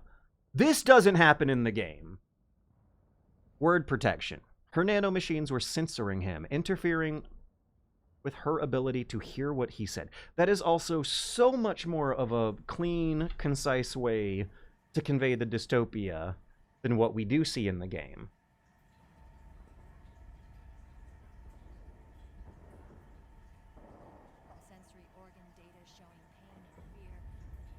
It does happen, but it's a quick line during the slideshow. Oh, wait, it does happen and I completely forgot? It does happen, but it's a quick line during the slideshow, and when I read it in the novel, my eyes were popping, and I was like, oh, that makes way more sense. Huh, well, I guess it's not going to happen again. Anyways, word protection. Her nanomachines were censoring him, interfering with her ability to hear what he said. Snake had seen this before. In the Manhattan incident, he'd run into people under Patriot control who couldn't speak the group's name. When they tried, the word only came out in the gibberish phrase, la-li-lu-lay-lo. Snake sighed. Okay, that's not how it was explained. It was a code word. It was not a nanomachine sensor virus disease. It was just the code word that everyone was using for self-censorship purposes, not forced censorship purposes. Snake sighed. Never mind. Well, this system is foolproof, huh? Completely. They call it SOP, Standard Operating Procedure. No, short for Sons of the... It's the network that monitors soldiers. Sons of the Patriots. Merrill continued. The AI that controls it is a tightly guarded secret, both at Arms Tech Security, where it was developed, and at the Pentagon. There's no way a third party could get control of it. I just met a guy who said he could launder ID guns. The system does have holes. There can't be more than a few hundred of those gun launderers. They're a grassroots organization. It's not like they can affect the entire PMC war machine. And Liquid won't be able to make use of his military forces? Merrill nodded. His PMCs might even exceed the US's military in terms of numbers. But as long as they're registered, their troops' activities are constantly being monitored. So long as the US responds immediately when Liquid makes his move, we can take them down by force. Snake grinned wryly. By force, huh? Typical thinking for someone in the US military, Snake clearly thought, but didn't say. I knew that smile, though. What he did say... Oh my word. Otacon knows which ones of Snake's smiles mean what kinds of emotions. What he did say was this: how did you get involved? When Army Special Operations Command heard about Liquid's plans, they sent us in to sniff around the PMCs. Took us 3 months to find him. When we reported that we'd found Liquid, our superiors ordered us to provide the UN investigators with intel, but I didn't know it'd be you. Didn't the Colonel tell you he was sending me? Colonel? Waves of barely restrained hatred stirred her composed expression. Don't tell me it's Campbell. You didn't know? You've got to be kidding! You expect me to work with my uncle? Meryl stood and paced around, kicking chairs, cursing, no longer attempting to hide her anger. Meryl, calm down. This is bullshit! He's not my father! Snake was at a loss for words. She knows whose blood flows through her, whose genes she inherited. Meryl considered her father a curse. Husbands and wives can choose their spouses, but children can't choose their parents. I guess that can be kind of a curse, even though most are lucky enough to never have to think of it that way. But Snake and Meryl weren't lucky. Just as Snake hadn't chose to be born as Big Boss's clone, she hadn't chose to be born Campbell's daughter. So, said Snake, you knew. Yeah, little violation of the need-to-know rule. An unnatural calm had returned to her voice. Amid the nearby PMC and rebel gunfire, nothing was a bigger disturbance to a unit than its commander losing herself in a fit of anger. Still, Snake couldn't help but abhor those nanomachines for suppressing her real and valid anger. And why are you still calling him Uncle? You're still calling him Colonel. He's your father. As far as I'm concerned, we're still uncle and niece. I'll never forgive that womanizing piece of shit. That was going too far. Snake shook his head. Meryl, he's remarried. The Colonel remarried? Snake reeled in shock, likely chastising himself that now, with life and death and the fate of the world on the line, was not the right time or place for all this small talk of cheating and remarriage. Meryl's subordinates, Johnny, the burly African-American sniper Ed, and the giant mohawked Jonathan, were clearly uncomfortable, doing anything they could, inspecting their weapons and electronics, feigning sleep, not to look at the two. His new wife's about my age, Meryl said. I hear she's even got a kid. It's as if he's given up on making up with his own daughter. Men. Selfish, egotistical pigs. Snake's expression reflected guilt, as if she were accusing him, which she probably was. He changed the subject. Where is Liquid now? Meryl suspiciously eyed the man who was working for the father she hated and said, Liquid's camp is up ahead. I'll mark it on your map. Alright. It's 11:30, right at Chapter 4. I feel like that is a satisfyingly representative sample, and has also given me a nice interesting look at what I've missed so far. I think I'm going to give it a skim, and I think I am going to read Genocidal Organ. I do not think I'm going to read it from cover to cover. Oh no, MGS is woke. It can't make up its mind over whether or not it's woke. I will never forgive that womanizing piece of shit.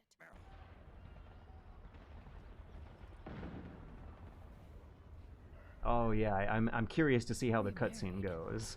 Really? His new wife's about my age. I hear she's even got a kid. It's as if he's given up on making up with his own daughter. Men. Selfish, egotistical pigs. Yeah. All that grunting he did. They didn't communicate the grunting, but they did communicate what he was thinking while he was grunting. There's 20 of them. And they're not from that PMC praying mantis either. It's the Frog. His private troops. So that line isn't in the book.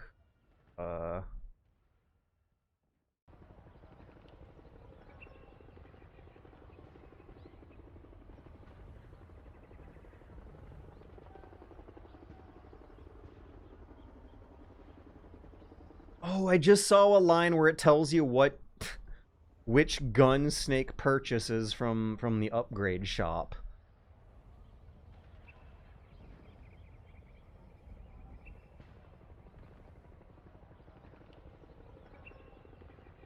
Oh my god, I just accidentally closed the ebook.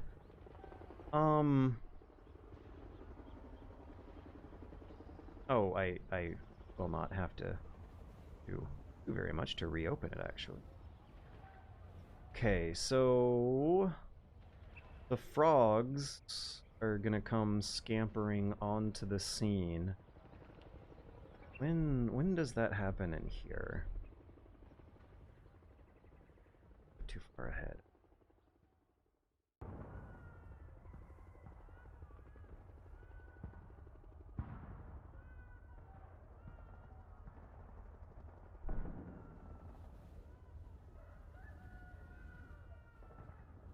Heard mobile advertisement.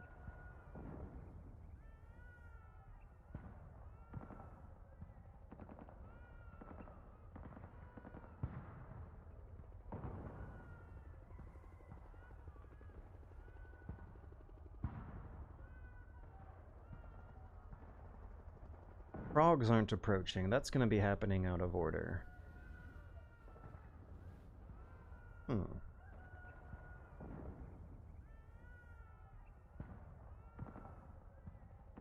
Yeah. Is there anything else to be said? We didn't get to the part where it reveals that, Metal Gear Solid 3 takes place in Tajikistan. But we did get... I don't even know if we got any satisfying revelations about lore, so much as we did get some satisfying blanks to fill in between some of the relatively confusing lines of writing in this game. And also a far more terrifying, prescient look at this particular flavor of science fiction dystopia.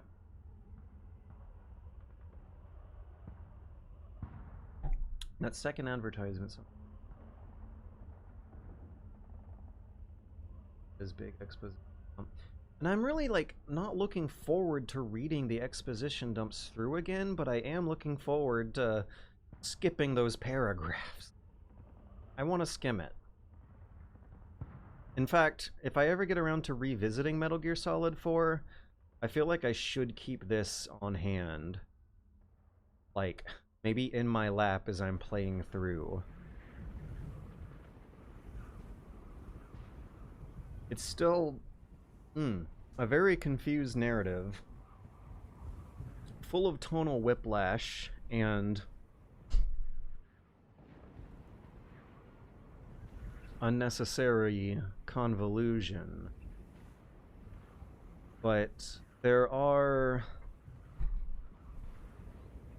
certain devices working more smoothly here that add up to probably a greater whole. Although, I wonder if there is anyone on planet Earth who read this before they played the game, and what that might have done to the experience. Reading this before playing the game might better get you into the groove of watching a greater runtime of cutscenes than the length of gameplay you're playing. And it would also fill in a lot of blanks going on behind the scene. So who is this for? It's for super duper no life turbo fans. It still feels like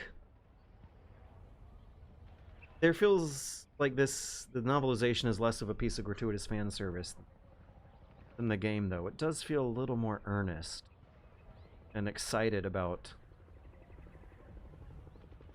exploring its dystopia, whereas the game seems earnest and excited about wrapping up the franchise. I think yes. As a science fiction author whose previous book probably was thrown into the soup of Metal Gear Solid 4 inspirational material at some point during its development, the author seems a lot more interested in something that the brand is not. And then in Metal Gear Solid 4 the game, the author, Hideo Kojima, seems like he'd like to do something that the corporate overlords are not allowing him to do. And so he ends up faking an excitement towards wrapping up the series. And, it's hard to handle. There's some really interesting things going on in the sci-fi lore. And now I feel like I respect Metal Gear Solid 4 than before, but at the same time feel a little more sadness towards the situation and the product that ended up coming out.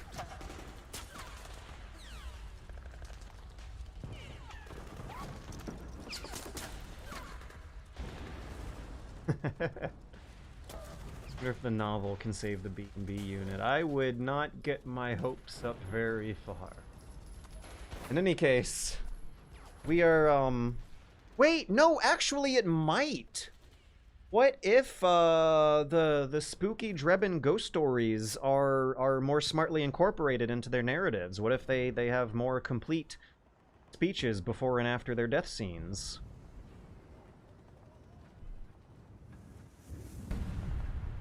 It could, I know it would be tough, but that's the whole idea of having initiative and giving it a good honest try.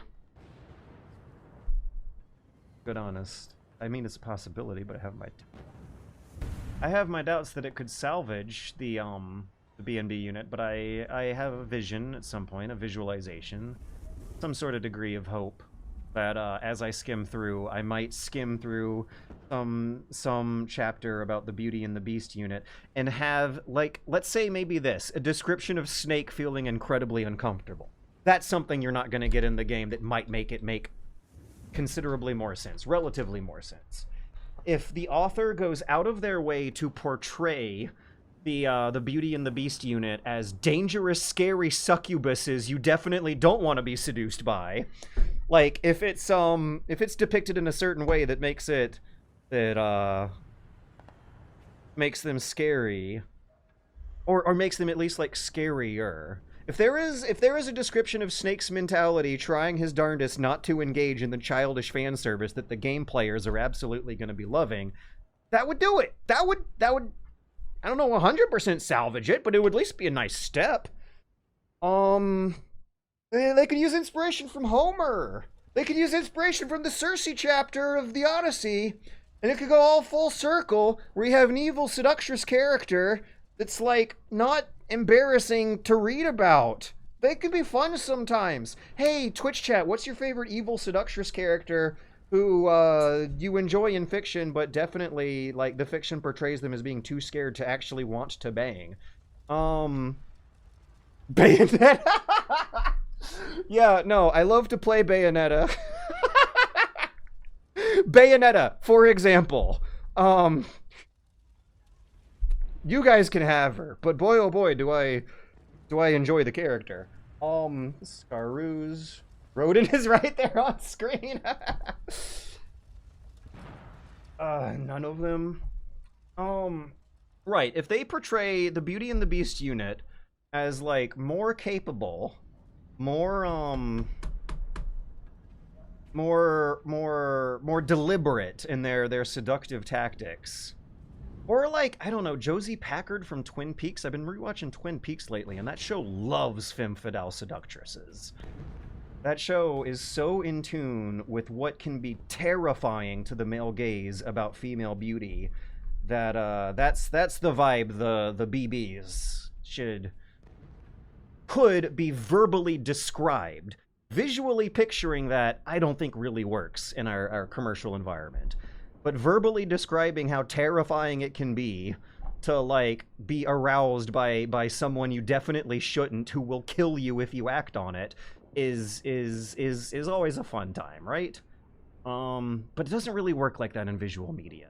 The author already salvaged Johnny a bit by giving him a poop joke at the right place and time. We might get surprised. Right, we might get surprised by attempts at seducing the audience at better places and times than what we ended up getting in the game.